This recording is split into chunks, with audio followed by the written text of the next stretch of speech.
ਸਤਿ ਸ਼੍ਰੀ ਅਕਾਲ। ਤੁਸੀਂ ਜੁੜੇ ਹੋਏ ਹੋ ਪੰਜਾਬੀ ਰਸਤੇ ਦੇ ਨਾਲ ਤੇ ਮੈਂ ਹਾਂ ਪ੍ਰਵੀਨ ਸ਼ਰਮਾ ਲੈ ਕੇ ਹਾਜ਼ਰ ਹਾਂ ਪ੍ਰੋਗਰਾਮ ਅਪਡੇਟ ਫਾਰਮਿੰਗ ਪ੍ਰੋਗਰਾਮ ਦੇ ਵਿੱਚ ਆਪਾਂ ਪੰਜਾਬੀ ਰਸਤੇ ਨੇ ਇਹ ਹਮਲਾ ਮਾਰਿਆ ਕਿ ਆਪਾਂ ਇਸ ਪ੍ਰੋਗਰਾਮ ਦੇ ਤਹਿਤ ਜਿਹੜੇ ਵੀ ਸਾਡੇ ਕਿਸਾਨ ਭਰਾ ਨੇ ਕੈਲੀਫੋਰਨੀਆ ਦੇ ਜਾਂ ਅਮਰੀਕਾ ਦੇ ਵੱਖ-ਵੱਖ ਹਿੱਸਿਆਂ ਦੇ ਵਿੱਚ ਵਸਦੇ ਨੇ, ਉਹਨਾਂ ਨੂੰ ਫਾਰਮਿੰਗ ਦੇ ਬਾਰੇ ਜਿਹੜੀ ਜਾਣਕਾਰੀ ਆ ਉਹ ਮੁਹੱਈਆ ਕਰਵਾਈ ਜਾਵੇ।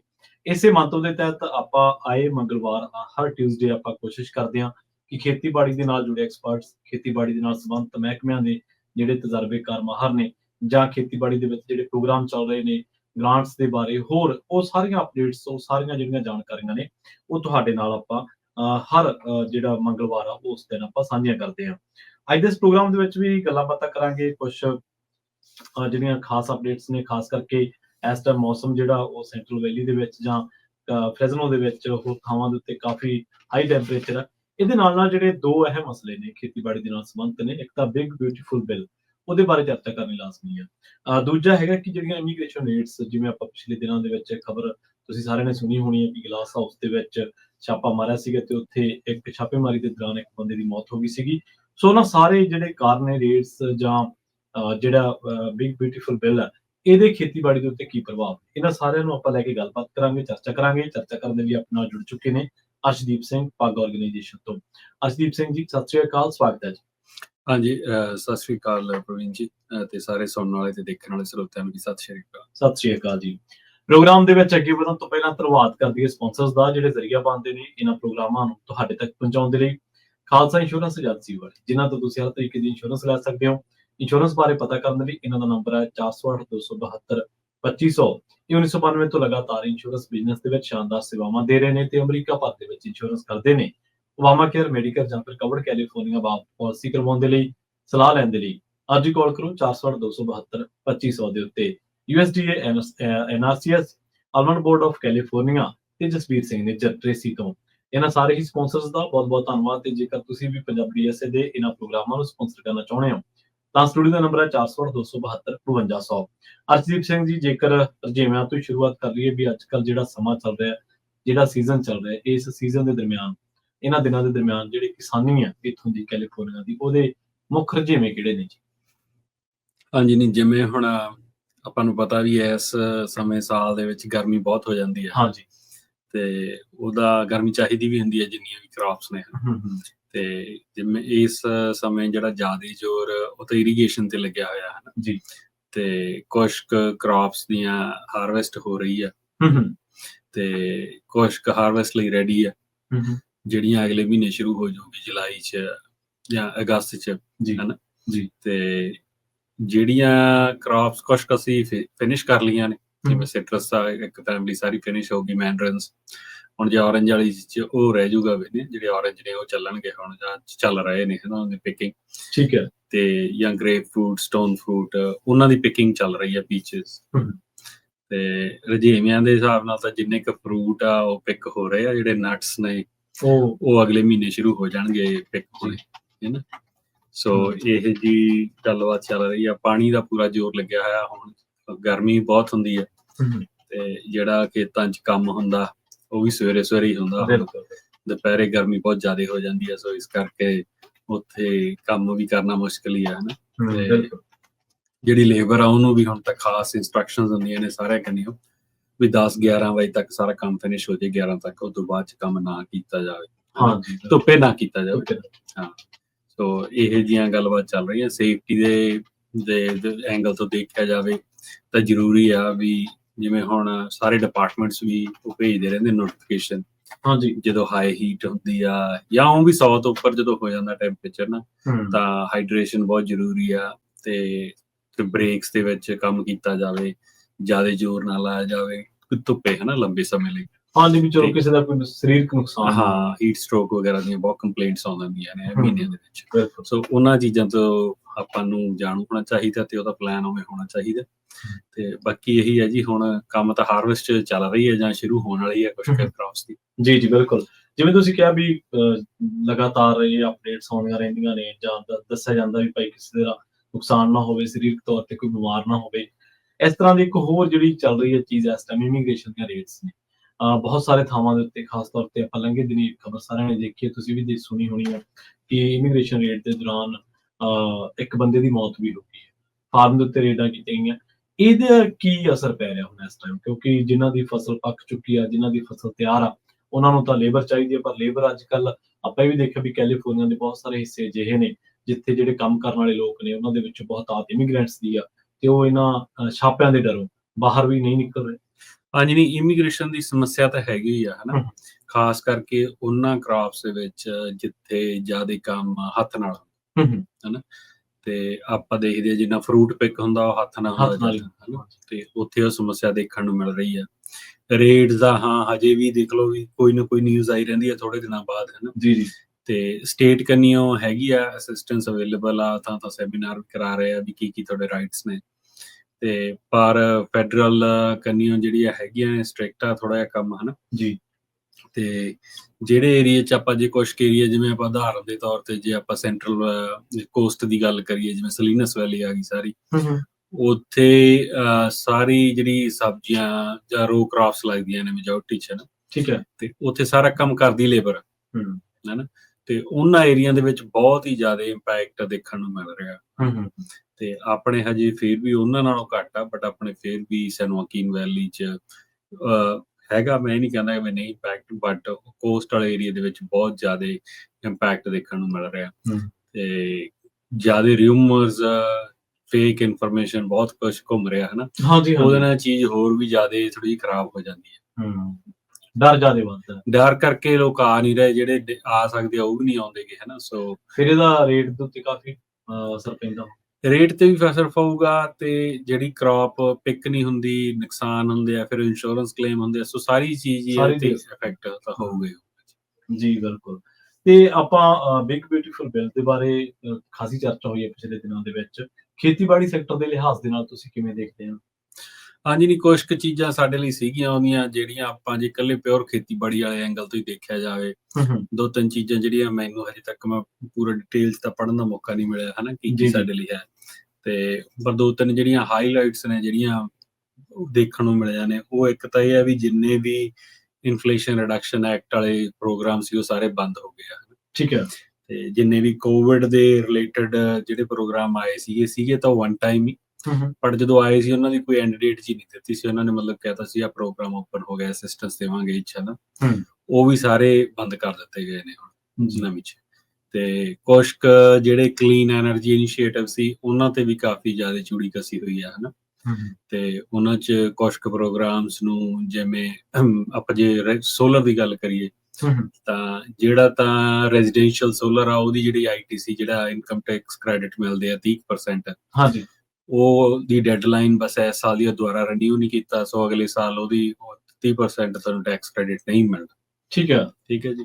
ਤੇ ਹੁਣ ਜੇ ਸੋਲਰ ਲਵਾਉਣਾ ਤਾਂ ਹੁਣ ਕਾਫੀ ਜ਼ਿਆਦਾ ਸੋਲਰ ਵਾਲਿਆਂ ਨੇ ਕਿਰਾਂ ਬਿਜ਼ੀ ਹੋ ਜਾਣਾ, ਪਰ ਜਿੰਨਾ ਵੀ ਸਮਾਨ ਆ ਰਿਹਾ ਚਾਈਨਾ ਵਗੈਰਾ ਤੋਂ ਉਹ ਤੇ ਅੱਡ ਰਿਸਟ੍ਰਿਕਸ਼ਨਸ ਲਾਈਆਂ ਨੇ, ਹਨਾ।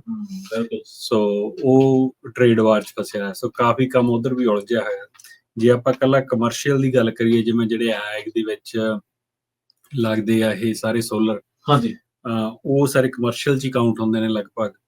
ਤੇ ਕਮਰਸ਼ੀਅਲ ਦੀ ਵੀ ਡੈਡਲਾਈਨ ਦੇ ਦਿੱਤੀ ਆ ਉਹਨਾਂ ਨੇ ਵੀ, ਜੇ ਤਾਂ ਜੁਲਾਈ 2026 ਤੱਕ ਸ਼ੁਰੂ ਕਰਦੇ ਆ ਤੇ ਦਸੰਬਰ 2027 ਤੱਕ ਖਤਮ ਹੋ ਜਾਂਦਾ, ਤਾਂ ਉਹ ਤੱਕ ਤੁਸੀਂ 2027 ਦੇ ਟੈਕਸਸ ਜਿਹੜੇ ਤੁਸੀਂ 28 'ਚ ਫਾਈਲ ਕਰਨੇ ਆ, ਠੀਕ ਹੈ, ਉਹਦੇ ਵਿੱਚ ਤਾਂ ਤੁਸੀਂ ਜਿਹੜੀ 30% ਇਨਕਮ ਟੈਕਸ ਕ੍ਰੈਡਿਟ ਜਿਹੜਾ ਉਹ ਕਰ ਸਕਦੇ ਆ ਕਲੇਮ, ਉਦੋਂ ਬਾਅਦ 'ਚ ਉਹ ਵੀ ਐਕਸਪਾਇਰ ਹੋ ਜਾਂਦਾ। ਠੀਕ ਹੈ, ਉਹ ਨਹੀਂ ਕਰ ਸਕਦੇ। ਹਾਂ, ਸੋ ਬੇਸਿਕਲੀ ਜੇ ਆਪਾਂ ਸਿੱਧੀ ਭਾਸ਼ਾ 'ਚ ਕਿਹਾ ਜਾਵੇ ਤਾਂ ਜਿਹੜੇ ਤਾਂ ਹੈਗੇ ਘਰਾਂ ਵਾਲੇ ਉਹ ਤਾਂ ਇਸੇ ਸਾਲ ਐਕਸਪਾਇਰ ਆ ਕ੍ਰੈਡਿਟ, ਤੇ ਜਿਹੜਾ ਹੈਗਾ ਕਮਰਸ਼ੀਅਲ ਉਹ 2027 'ਚ ਹੋ ਜਾਣਾ। ਪਰ 2026 ਤੁਹਾਨੂੰ ਪ੍ਰੋਜੈਕਟ ਸ਼ੁਰੂ ਕਰਨੇ ਪੈਣੇ, ਐ ਨਹੀਂ ਵੀ 27 'ਚ ਜਾ ਕੇ ਸ਼ੁਰੂ ਕਰ ਲਈਏ ਜੀ।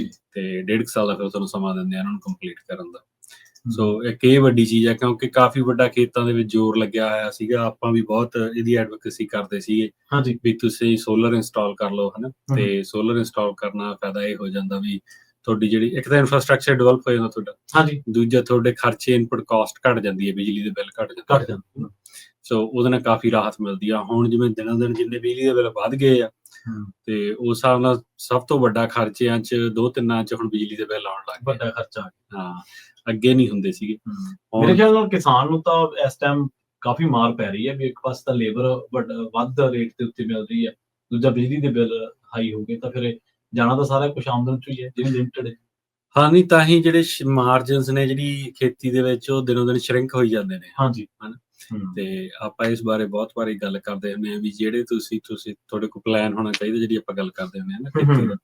ਉਹ ਪਲਾਨ ਦੇ ਵਿੱਚ ਇਹੀ ਹੈ ਵੀ ਤੁਹਾਡੇ ਕੋਲ ਅੱਜ ਤੋਂ 5 ਸਾਲਾਂ ਨੂੰ ਵੀ ਜਿਵੇਂ ਹੁਣ PG&E ਦਾ ਤਾਂ ਪਤਾ ਹੀ ਹੈ, ਹਰੇਕ ਸਾਲ ਰੇਟ ਵਧੀ ਜਾਣੇ ਨੇ। ਵਧੀਆ ਰਿਹਾ। ਠੀਕ ਹੈ ਜੀ। ਇਨਪੁਟ ਕਾਸਟ ਵੀ ਹਰੇਕ ਸਾਲ ਵਧੀ ਜਾਂਦੀ। ਹੂੰ। ਤੇ ਪਰ ਜਿਹੜੇ ਫਸਲਾਂ ਦੇ ਭਾਅ ਉਹ ਉਨੇ ਨਹੀਂ ਵਧ ਰਹੇ। ਉਹ ਤਾਂ ਬਿਲਕੁਲ। ਹਾਂ, ਉਹ ਹੋਰ ਬਹੁਤ ਚੀਜ਼ਾਂ ਤੇ ਡਿਪੈਂਡੈਂਟ ਆ, ਉਹ ਘੱਟ ਮਿੰਟ 'ਚ ਹੀ ਜਾਂਦੇ ਆ। ਹੂੰ। ਅੱਗੇ ਆਪਾਂ ਜਾ ਕੇ ਗੱਲ ਕਰਾਂਗੇ ਜਿਹੜੀ ਆਲਮੰਡ ਰਿਪੋਰਟ ਆਈ ਆ ਨਾ ਹਾਂਜੀ। NAS ਦੀ। ਹੂੰ। ਤੇ ਉਹ ਦੇਖੋ ਵੀ ਇੱਕੋ ਦਮ ਹੀ ਇੰਨਾ ਛੇਤੀ ਜਦੋਂ ਪ੍ਰਾਈਸ ਘੱਟ ਜਾਂਦੇ ਨੇ ਤੇ ਫਿਰ ਬੰਦੇ ਨੇ ਕਿੱਥੋਂ ਪੂਰੇ ਕਰਨੇ ਨੇ। ਹਨਾ। ਹੂੰ। ਸੋ ਉਹ ਜਿਹੜੇ ਮਾਰਜਨ ਘਟਦੇ ਆ, ਆਪਾਂ ਕਹਿੰਦੇ ਆ ਵੀ ਤੁਹਾਡੇ ਕੋਲ ਪਲਾਨ ਹੋਵੇ ਜਾਂ ਜਿਹੜੀਆਂ ਇਨਪੁਟ ਵਧ ਰਹੀਆਂ ਨੇ, ਇਨਪੁਟ ਕਾਸਟ, ਉਹ ਸਾਰੀਆਂ ਉਹਨਾਂ ਚੀਜ਼ ਉਸੇ ਬ੍ਰੈਕਟ ਦੇ ਵਿੱਚ ਹੀ ਆ ਜਾਂਦਾ। ਜੀ। ਇਸੇ ਕਰਕੇ ਆਪਾਂ ਸੋਲਰ ਪ੍ਰਮੋਟ ਕਰਦੇ ਸੀ। ਸੋ ਸੋਲਰ ਹੁਣ 2-3 ਸਾਲ ਹੀ ਆ ਜੇ ਵਨ ਟਾਈਮ ਕਾਸਟ ਹੀ ਹੈ ਸੋਲਰ ਦੀ ਤਾਂ ਹੋਰ। ਸੋਲਰ ਦੀ ਵਨ ਟਾਈਮ ਕਾਸਟ ਆ, 20 ਸਾਲ ਦੀ ਵਾਰੰਟੀ ਹੁੰਦੀ ਪੈਨਲ ਦੀ, ਹੁੰਦਾ ਤਾਂ ਕੁਛ ਨਹੀਂ ਗਾ ਉਹਨਾਂ ਨੂੰ। ਹਨਾ। ਹੂੰ। ਤੇ ਜੇ ਤੁਸੀਂ ਉਹਨਾਂ ਦੀ ਚੰਗੀ ਇੱਕ ਤਰ੍ਹਾਂ ਵਾਰੀ ਜਿਵੇਂ ਉਹ ਸਿਆਣੇ ਪਿੰਡਾਂ 'ਚ ਕਹਿੰਦੇ ਦੰਦਾਂ ਥੱਲੇ ਜੀਭ ਲੈਣੀ ਪੈਂਦੀ ਹੈ ਇੱਕ ਵਾਰ। ਹਾਂ ਜੀ ਹਾਂ, ਉਹ ਇਹ ਤਾਂ ਹੈ ਹੀ। ਹਨਾ। ਤੇ 20 ਤੋਂ 25 ਸਾਲ ਇਹਦੀ ਉਮਰ ਆ, ਜੋ ਉਨੀ ਕੀ ਇੱਕ ਔਰਚਡ ਦੀ ਉਮਰ ਹੁੰਦੀ ਹੈ ਜੇ ਨਟਸ ਦੀ ਬਦਾਮਾਂ ਦੀ ਗੱਲ ਕਰੀਏ। ਹਨਾ। ਤੇ 20-25 ਸਾਲਾਂ 'ਚ ਤਾਂ ਬਿੱਲ ਬਹੁਤ ਜ਼ਿਆਦਾ ਹੋ ਜਾਊਗਾ। ਹਨਾ। ਹਾਂਜੀ। ਤੇ ਉਹਦੇ ਲਈ ਬੰਦਿਆਂ ਨੂੰ ਪਹਿਲਾਂ ਹੀ ਆਪਦੇ ਆਪ ਨੂੰ ਪ੍ਰਪੇਅਰ ਰੱਖਣਾ ਚਾਹੀਦਾ। ਪਾਣੀ ਡੂੰਘੇ ਹੋਈ ਜਾਂਦੇ, ਹਰੇਕ ਸਾਲ ਪਾਣੀ ਡੂੰਘਾ ਹੋ ਜਾਂਦਾ, ਮੋਟਰ ਥੱਲੇ ਕਰ ਲਈਦੀ ਆ ਤੇ ਬਿੱਲ ਵੱਧ ਜਾਂਦਾ। ਬਿੱਲ ਵੱਧ ਜਾਂਦਾ ਤੇ ਯੂਨਿਟਾਂ ਦਾ ਰੇਟ ਵੀ ਹਰੇਕ ਸਾਲ ਵੱਧ ਜਾਂਦਾ। ਹਾਂਜੀ ਹਾਂਜੀ। ਸੋ ਕਈ ਗੁਣਾ ਹੀ ਵੱਧ ਇਲਾਕੇ ਇਹੋ ਜਿਹੇ ਨੇ ਜਿੱਥੇ ਸ਼ਾਇਦ 20,000 15,000 ਤੱਕ ਆਪਣੇ ਪਏ ਨੇ ਬਿੱਲ। ਹਾਂਜੀ ਹਾਂ, ਨਹੀਂ ਡਿਪੈਂਡ ਕਰਦਾ ਤੁਹਾਡੀ ਮੋਟਰ ਕਿੱਡੀ ਹੈ। ਜਿੱਥੇ 200 ਹਾਰਸ ਪਾਵਰ ਦੀ ਮੋਟਰ ਜੇ ਚੱਲਦੀ ਆ, ਜਿਵੇਂ ਆਮ ਸਾਰੇ ਸੈਨੋ ਅਕੀਨ ਵੈਲੀ 'ਚ ਥੋੜੇ ਜਿਹੇ ਏਰੀਆ ਨੂੰ ਛੱਡ ਕੇ, ਹਾਂਜੀ। ਪਾਣੀ ਦਾ ਜਿੱਥੇ 300 ਫੁੱਟ ਤੇ ਲੈਵਲ ਹੈਗਾ ਘੱਟੋ ਘੱਟ, ਉੱਥੇ 200 ਹਾਰਸ ਪਾਵਰ ਦੀ ਮੋਟਰ ਲੱਗੀ ਹੁੰਦੀ ਆ, ਉਹਦਾ ਬਿੱਲ 25-30,000 ਰੁਪਇਆ ਆ ਜਾਂਦਾ ਮਹੀਨੇ ਦਾ। ਹਾਂ, ਸੋ ਉਹਦਾ ਕਾਫੀ ਜਾਣੀ ਕਿ ਬਿੱਲ ਦਾ ਬਹੁਤ ਜ਼ਿਆਦਾ ਹੁਣ ਇਸ਼ੂ ਆ। ਹਨਾ। ਤੇ ਕੋਈ ਕਿਸੇ ਚੀਜ਼ ਤੇ ਹੈ ਨੀ ਗਾ, ਰੈਗੂਲੇਟਡ ਨਹੀਂ ਹੈਗਾ ਵੀ ਕਿੰਨਾ ਕੁ ਵਧੂਗਾ ਨਹੀਂ ਵਧੂਗਾ, ਕੋਈ ਪਤਾ ਨਹੀਂ। ਜੀ ਬਿਲਕੁਲ। ਸੋ ਅਰਸ਼ਦੀਪ ਸਿੰਘ ਜੀ, ਆਪਣੇ ਕੋਲੇ ਮਸਲੇ ਹੋਰ ਵੀ ਨੇ ਜਿਨ੍ਹਾਂ ਦੇ ਉੱਤੇ ਆਪਾਂ ਗੱਲਬਾਤ ਕਰਾਂਗੇ, ਚਰਚਾ ਕਰਾਂਗੇ। ਇੱਕ ਬ੍ਰੇਕ ਲਈ ਰੁਕਦੇ ਹਾਂ, ਬ੍ਰੇਕ ਤੋਂ ਬਾਅਦ ਫਿਰ ਉਹਨਾਂ ਮਸਲਿਆਂ ਨੂੰ ਛੂਹਾਂਗੇ ਸਾਰਿਆਂ ਵਿੱਚ। ਸਰੋਤਿਓ, ਤੁਸੀਂ ਵੀ ਜੁੜੇ ਰਹੋ ਪੰਜਾਬੀ ਡੀਐਸਏ ਦੇ ਨਾਲ। ਜਲਦ ਵਾਪਸੀ ਕਰਦੇ ਹਾਂ ਇੱਕ ਸ਼ਾਰਟ ਬ੍ਰੇਕ ਤੋਂ ਬਾਅਦ। ਬ੍ਰੇਕ ਤੋਂ ਬਾਅਦ ਜਿਵੇਂ ਅਰਸ਼ਦੀਪ ਸਿੰਘ ਜੀ ਨੇ ਇੱਕ ਜ਼ਿਕਰ ਕੀਤਾ ਸੀਗਾ ਇੱਕ ਰਿਪੋਰਟ ਦਾ, ਉਹਦੇ ਉੱਤੇ ਗੱਲ ਕਰਾਂਗੇ। ਇਹਦੇ ਨਾਲ ਨਾਲ ਤੁਹਾਡਾ ਕੋਈ ਸਵਾਲ ਹੈ ਖੇਤੀਬਾੜੀ ਨੂੰ ਲੈ ਕੇ, ਮੌਸਮ ਨੂੰ ਲੈ ਕੇ, ਤਬਦੀਲੀਆਂ ਨੂੰ ਲੈ ਕੇ, ਜਾਂ ਕਿਸੇ ਵੀ ਤਰ੍ਹਾਂ ਦੀ ਤੁਸੀਂ ਟਿੱਪਣੀ ਇਸ ਟਾਈਮ ਖੇਤੀਬਾੜੀ ਦੇ ਜਿਹੜੇ ਮਸਲੇ ਨੇ ਉਹਨਾਂ ਉੱਤੇ ਕਰਨੀ ਚਾਹੁੰਦੇ ਆ, ਤਾਂ ਸਟੂਡੀਓ ਦਾ ਨੰਬਰ ਹੈ 46272 ਇਸ ਨੰਬਰ ਦੇ ਜ਼ਰੀਏ ਤੁਸੀਂ ਸਾਡੇ ਨਾਲ ਡਾਇਰੈਕਟ ਜਿਹੜਾ ਰਾਬਤਾ ਉਹ ਕਾਇਮ ਕਰ ਸਕਦੇ ਹੋ। ਪ੍ਰੋਗਰਾਮ ਦੇ ਵਿੱਚ ਲਾਈਵ ਆ ਕੇ ਆਪਣੀ ਟਿੱਪਣੀ ਕਰ ਸਕਦੇ ਹੋ। ਜਲਦ ਵਾਪਸੀ ਕਰਦੇ ਹਾਂ ਸ਼ਾਰਟ ਬ੍ਰੇਕ ਤੋਂ ਬਾਅਦ, ਤੇ ਉਸ ਤੋਂ ਬਾਅਦ ਕੀ ਅਹਿਮ ਇਸ਼ੂਜ਼ ਦੇ ਉੱਤੇ ਕਰਾਂਗੇ ਚਰਚਾ। ਫੇਸਬੁੱਕ ਤੇ ਨਹੀਂ ਚੱਲਦਾ। ਤੇ ਅਗਲੇ ਮਸਲਿਆਂ ਦੇ ਵੱਲ ਵਧੀਆ ਆਪਾਂ ਗੱਲ ਕਰੀਏ। ਆਪਾਂ ਜਿਹੜੀ ਪੰਜਾਬੀ ਮਾਂ ਬੋਲੀ ਦੇ ਬਾਰੇ ਸੁਖਦ ਖਬਰ ਜਿਹੜੀ ਉਹ ਆ ਰਹੀ ਹੈ ਕਿ ਇਸ ਟਾਈਮ ਜਿਹੜੀ ਪੰਜਾਬੀ ਮਾਂ ਬੋਲੀ ਆ, ਉਸ ਨੂੰ ਜਿਹੜਾ ਕੈਲੀਫੋਰਨੀਆ ਦਾ water board language access program ਹੈ, ਉਹਦੇ ਵਿੱਚ ਸ਼ਾਮਲ ਕੀਤਾ ਗਿਆ। ਹਾਂਜੀ, ਨਹੀਂ ਇਹ ਆਪਾਂ ਕਾਫੀ ਦੇਰ ਤੋਂ ਸਾਰਿਆਂ ਨੂੰ ਪੁਸ਼ ਕਰ ਰਹੇ ਸੀਗੇ, ਹਨਾ, ਵੀ ਤੁਸੀਂ ਜਿੰਨੀ ਵੀ ਟਰਾਂਸਲੇਸ਼ਨ ਆ ਉਹ ਪੰਜਾਬੀ ਦੇ ਵਿੱਚ ਅਵੇਲੇਬਲ ਕਰਾਓ। ਤੇ 15% 18% ਆਪਾਂ ਟੋਟਲ ਲੈਂਡ ਓਨ ਕਰਦੇ ਆ ਪੰਜਾਬੀ, ਹਨਾ, ਕੈਲੀਫੋਰਨੀਆ। ਤੇ ਇਹ 'ਚ ਕਾਫੀ ਵੱਡਾ ਇਨੀਸ਼ੀਏਟਿਵ ਸੀ। ਆਪਾਂ ਸਾਰਿਆਂ ਨੂੰ ਕਹਿੰਦੇ ਵੀ ਜਦੋਂ ਵੀ ਕੋਈ ਮੀਟਿੰਗ ਹੁੰਦੀ ਹੈ ਤੁਸੀਂ ਪੰਜਾਬੀ 'ਚ ਨਾਲ ਲਿਟਰੇਚਰ ਦਿਓ, ਪੰਜਾਬੀ ਦੇ ਵਿੱਚ ਤੁਸੀਂ ਦੱਸੋ, ਟਰਾਂਸਲੇਸ਼ਨ ਸਰਵਿਸਿਜ਼ ਪ੍ਰੋਵਾਈਡ ਕਰੋ। ਹਨਾ। ਤੇ ਇੱਕ ਯਾਦ ਹੋਣਾ ਤੁਹਾਨੂੰ 2 ਸਾਲ ਪਹਿਲਾਂ ਇੱਕ ਮੀਟਿੰਗ ਹੋਈ ਸੀਗੀ, ਈਸਟਰਨ ਟੂਲੀ ਹੋਈ ਸੀ, ਮੈਨੂੰ ਹੁਣ ਯਾਦ ਨਹੀਂ, ਸ਼ਾਇਦ ਟਲੈਰੀ ਹੋਈ ਸੀ, ਹਨਾ, ਸ਼ਹਿਰ। ਤੇ ਉੱਥੇ ਜੇ ਮੀਟਿੰਗ ਦੇ ਵਿੱਚ ਕਾਫੀ ਰੌਲਾ ਪੈ ਗਿਆ ਸੀਗਾ state water resource control board ਦੀ ਸੀ, ਕਿਉਂਕਿ ਉਹ ਪੰਜਾਬੀ 'ਚ ਟਰਾਂਸਲੇਸ਼ਨ ਨਹੀਂ ਅਵੇਲੇਬਲ ਕਰਾ ਸੀ। ਠੀਕ ਹੈ ਜੀ। ਤਾਂ ਉੱਥੇ ਸਾਡਾ ਹੀਅਰਿੰਗ ਸੀਗੀ ਸੱਚ ਸਿਗਮਾ ਦੀ, ਈਸਟਰਨ ਟੂਲੀ ਦੀ। ਤੇ ਉਦਣ ਫਿਰ ਉਹਨਾਂ ਨੇ ਕਮਿਟ ਕੀਤਾ ਸੀ ਵੀ ਅਸੀਂ ਤੁਹਾਡੇ ਲਈ ਸੈਪਰੇਟ ਮੀਟਿੰਗ ਰੱਖਾਂਗੇ। ਠੀਕ ਹੈ ਜੀ। ਤੇ ਪਲੱਸ ਪੰਜਾਬੀ 'ਚ ਵੀ ਅਸੀਂ ਸਾਰਾ ਟਰਾਂਸਲੇਟ ਕਰਾਵਾਂਗੇ। ਤੇ ਉਦੋਂ ਬਾਅਦ 'ਚ ਉਹਨਾਂ ਨੇ ਨਵੰਬਰ 2023 ਦੇ ਵਿੱਚ, ਮੈਨੂੰ ਲੱਗਦਾ ਅਰਾਊਂਡ ਦੈਟ ਟਾਈਮ, ਉਹਨਾਂ ਨੇ ਉਹ ਵਰਕਸ਼ਾਪ ਵੀ ਰੱਖੀ ਸੀਗੀ। ਤੇ ਆਪਣੀ ਕੋਲੈਬੋਰੇਸ਼ਨ ਦੇ ਨਾਲ ਪੰਜਾਬੀ ਅਮਰੀਕਨ ਗਰੋਅਰਸ ਗਰੁੱਪ ਦੇ ਨਾਲ ਕਲੈਰੀ ਦੇ ਵਿੱਚ, ਹਨਾ। ਤੇ ਉੱਥੇ ਉਹਨਾਂ ਨੇ ਫਿਰ ਪੰਜਾਬੀ 'ਚ ਹੀ ਸਾਰਾ ਕੁਝ ਦੱਸਿਆ ਸੀਗਾ, ਪੰਜਾਬੀ ਦੇ ਵਿੱਚ ਬੋਲੇ ਸੀਗੇ, ਟਰਾਂਸਲੇਸ਼ਨ ਵੀ ਅਵੇਲੇਬਲ ਸੀ, ਪੰਜਾਬੀ ਗਰੋਅਰ ਲਈ ਸੀਗੀ ਇਕੱਲੀ। ਠੀਕ ਹੈ ਜੀ। ਉਦੋਂ ਬਾਅਦ 'ਚ ਫਿਰ ਇਹ ਇਨੀਸ਼ੀਏਟਿਵ ਸ਼ੁਰੂ ਹੋ ਗਿਆ ਸੀਗਾ, ਜਿਵੇਂ CDFA ਦਾ ਵੀ ਆਪਦਾ ਇੰਟਰਨਲ ਇਨੀਸ਼ੀਏਟਿਵ ਹੋਇਆ ਸੀਗਾ। ਤੇ ਇੱਕ ਵਾਰ ਜਾਣੀ ਇਹ ਵੀ ਈਮੇਲ ਹੋਈ ਸੀਗੀ ਵਿਦਿਨ ਡਿਪਾਰਟਮੈਂਟ CDFA ਵੀ ਕੌਣ ਪੰਜਾਬੀ ਬੋਲ ਤੇ ਲਿਖ ਪੜ੍ਹ ਲੈਂਦਾ, ਵੀ ਦੱਸੋ ਕਿਹੜੇ ਇੰਪਲੋਈ। ਠੀਕ ਹੈ ਜੀ। ਮਤਲਬ ਉਹਨਾਂ ਨੂੰ ਜ਼ਰੂਰਤ ਤਾਂ ਉਹਦੀ ਮਹਿਸੂਸ ਹੋ ਗਈ ਸੀ। ਫਿਰ ਆਪਾਂ ਰੌਲਾ ਪਾਇਆ ਹੋਇਆ ਸੀ ਕਿ ਉਹਨਾਂ ਨੂੰ ਪਤਾ ਲੱਗੇ ਨਾ ਵੀ ਕਿਹੜਾ ਉਹਨਾਂ ਨੇ ਡੇਟਾਬੇਸ ਬਣਾਇਆ, ਵੀ ਕਿਹੜੇ ਪੰਜਾਬੀ ਸਪੀਕਰ ਨੇ, ਹਾਂਜੀ ਹਾਂਜੀ। ਵੀ ਜਦੋਂ ਕਿਤੇ ਭੇਜਣਾ ਫਿਰ ਉਹਨਾਂ ਨੂੰ ਉੱਥੇ ਹੁਣ ਉਹੀ ਆਉਂਦੇ ਨੇ ਬੰਦੇ ਆਪਣੇ ਕੋਲੇ ਹਮੇਸ਼ਾ। ਸੋ ਇਵੇਂ ਹੀ ਵਾਟਰ ਬੋਰਡ 'ਚ ਵੀ ਆਪਣਾ ਕੁਛ ਸੀਗਾ ਹਨਾ, ਜਾਂ state water resource control board ਉਹਨਾਂ ਦੇ ਨਾਲ ਕੰਮ ਕਰਦੇ ਆ। ਤੇ ਇੱਥੇ ਇਹ California water board language policy ਬਣ ਰਹੀ ਆ ਹਨਾ, ਉਹ ਅਪਡੇਟ ਹੋ ਰਹੀ ਆ ਹੁਣ। ਉਹਦੇ ਵਿੱਚ ਹੁਣ ਜਿੰਨੀਆਂ ਵੀ ਆਪਣੇ ਕੋਲ ਇਨਫੋਰਮੇਸ਼ਨ ਚਾਹੀਦੀ ਆ ਉਹ ਪੰਜਾਬੀ 'ਚ ਅਵੇਲੇਬਲ ਹੋਇਆ ਕਰੂਗੀ। ਹਜੇ ਰਿਲੀਜ਼ ਨਹੀਂ ਹੋਈ, ਹਜੇ ਮੀਟਿੰਗਸ ਚੱਲ ਰਹੀਆਂ ਨੇ ਹਨਾ, ਕੁਛ ਕੁ ਮੀਟਿੰਗਸ ਆਪਾਂ ਵੀ ਜਾਂਦੇ ਹਾਂ ਫੀਡਬੈਕ ਦੇਣ ਲਈ। ਤੇ ਹੁਣ ਉਹਨਾਂ ਨੇ ਪਹੁੰਚ ਗਏ ਸਟੇਜ ਤੇ ਵੀ ਜਿੱਥੇ ਉਹ ਡਰਾਫਟ ਦੀ ਪਬਲਿਕ ਹੀਅਰਿੰਗਸ ਵਗੈਰਾ 'ਚ ਲੋਕਾਂ ਦੇ ਕਮੈਂਟ ਵਗੈਰਾ ਮੰਗਣਗੇ ਹਨਾ, ਇਸ ਸਾਲ ਦੇ ਐਂਡ 'ਚ ਜਾਂ ਅਗਲੇ ਸਾਲ ਦੇ ਵਿੱਚ। ਫਿਰ ਆਪਣੇ ਕੋਲੇ ਲੀਗਲੀ ਇਹ ਹੋਊਗਾ ਵੀ ਆਪਾਂ ਕੋਈ ਵੀ ਮੀਟਿੰਗ ਦੇ ਵਿੱਚ ਪੰਜਾਬੀ ਉਹਨਾਂ ਤੋਂ ਟਰਾਂਸਲੇਸ਼ਨ ਰਿਕੁਐਸਟ ਕਰ ਸਕਦੇ। ਦੇਖੋ ਜੀ, ਵੱਡੀ ਗੱਲ ਹੈ, ਜਦੋਜਹਿਦ ਕਰਨੀ ਪੈਂਦੀ ਹੈ ਹਰ ਇੱਕ ਹੱਕ ਲੈਣ ਦੇ ਲਈ। ਬਿਲਕੁਲ। ਤੇ ਇਕੱਲਾ ਇਹ ਨਹੀਂ ਹੁੰਦਾ ਵੀ ਮਸਲਾ ਚੱਕ ਲਿਆ ਤੇ ਉਸ ਤੋਂ ਬਾਅਦ ਹੋ ਗਿਆ ਆਪੇ ਹੱਲ, ਉਹਨੂੰ ਉਹਦਾ ਪਿੱਛਾ ਕਰਨਾ ਪੈਂਦਾ ਬਾਅਦ ਦੇ ਵਿੱਚ। ਬਿਲਕੁਲ। ਪਰ ਇਹ ਜਦੋਂ ਭਵਿੱਖ ਦੇ ਵਿੱਚ ਗੱਲ ਹੋਊਗੀ, ਜਦੋਂ ਲਾਗੂ ਕਰਵਾਉਣ ਦੀ ਜਾਂ ਪੰਜਾਬੀ ਮਾਂ ਬੋਲੀ ਦੇ ਬਾਰੇ, ਤਾਂ ਉਦੋਂ ਇਸ ਦੌਰ ਦਾ ਜ਼ਿਕਰ ਜ਼ਰੂਰ ਹੋਇਆ।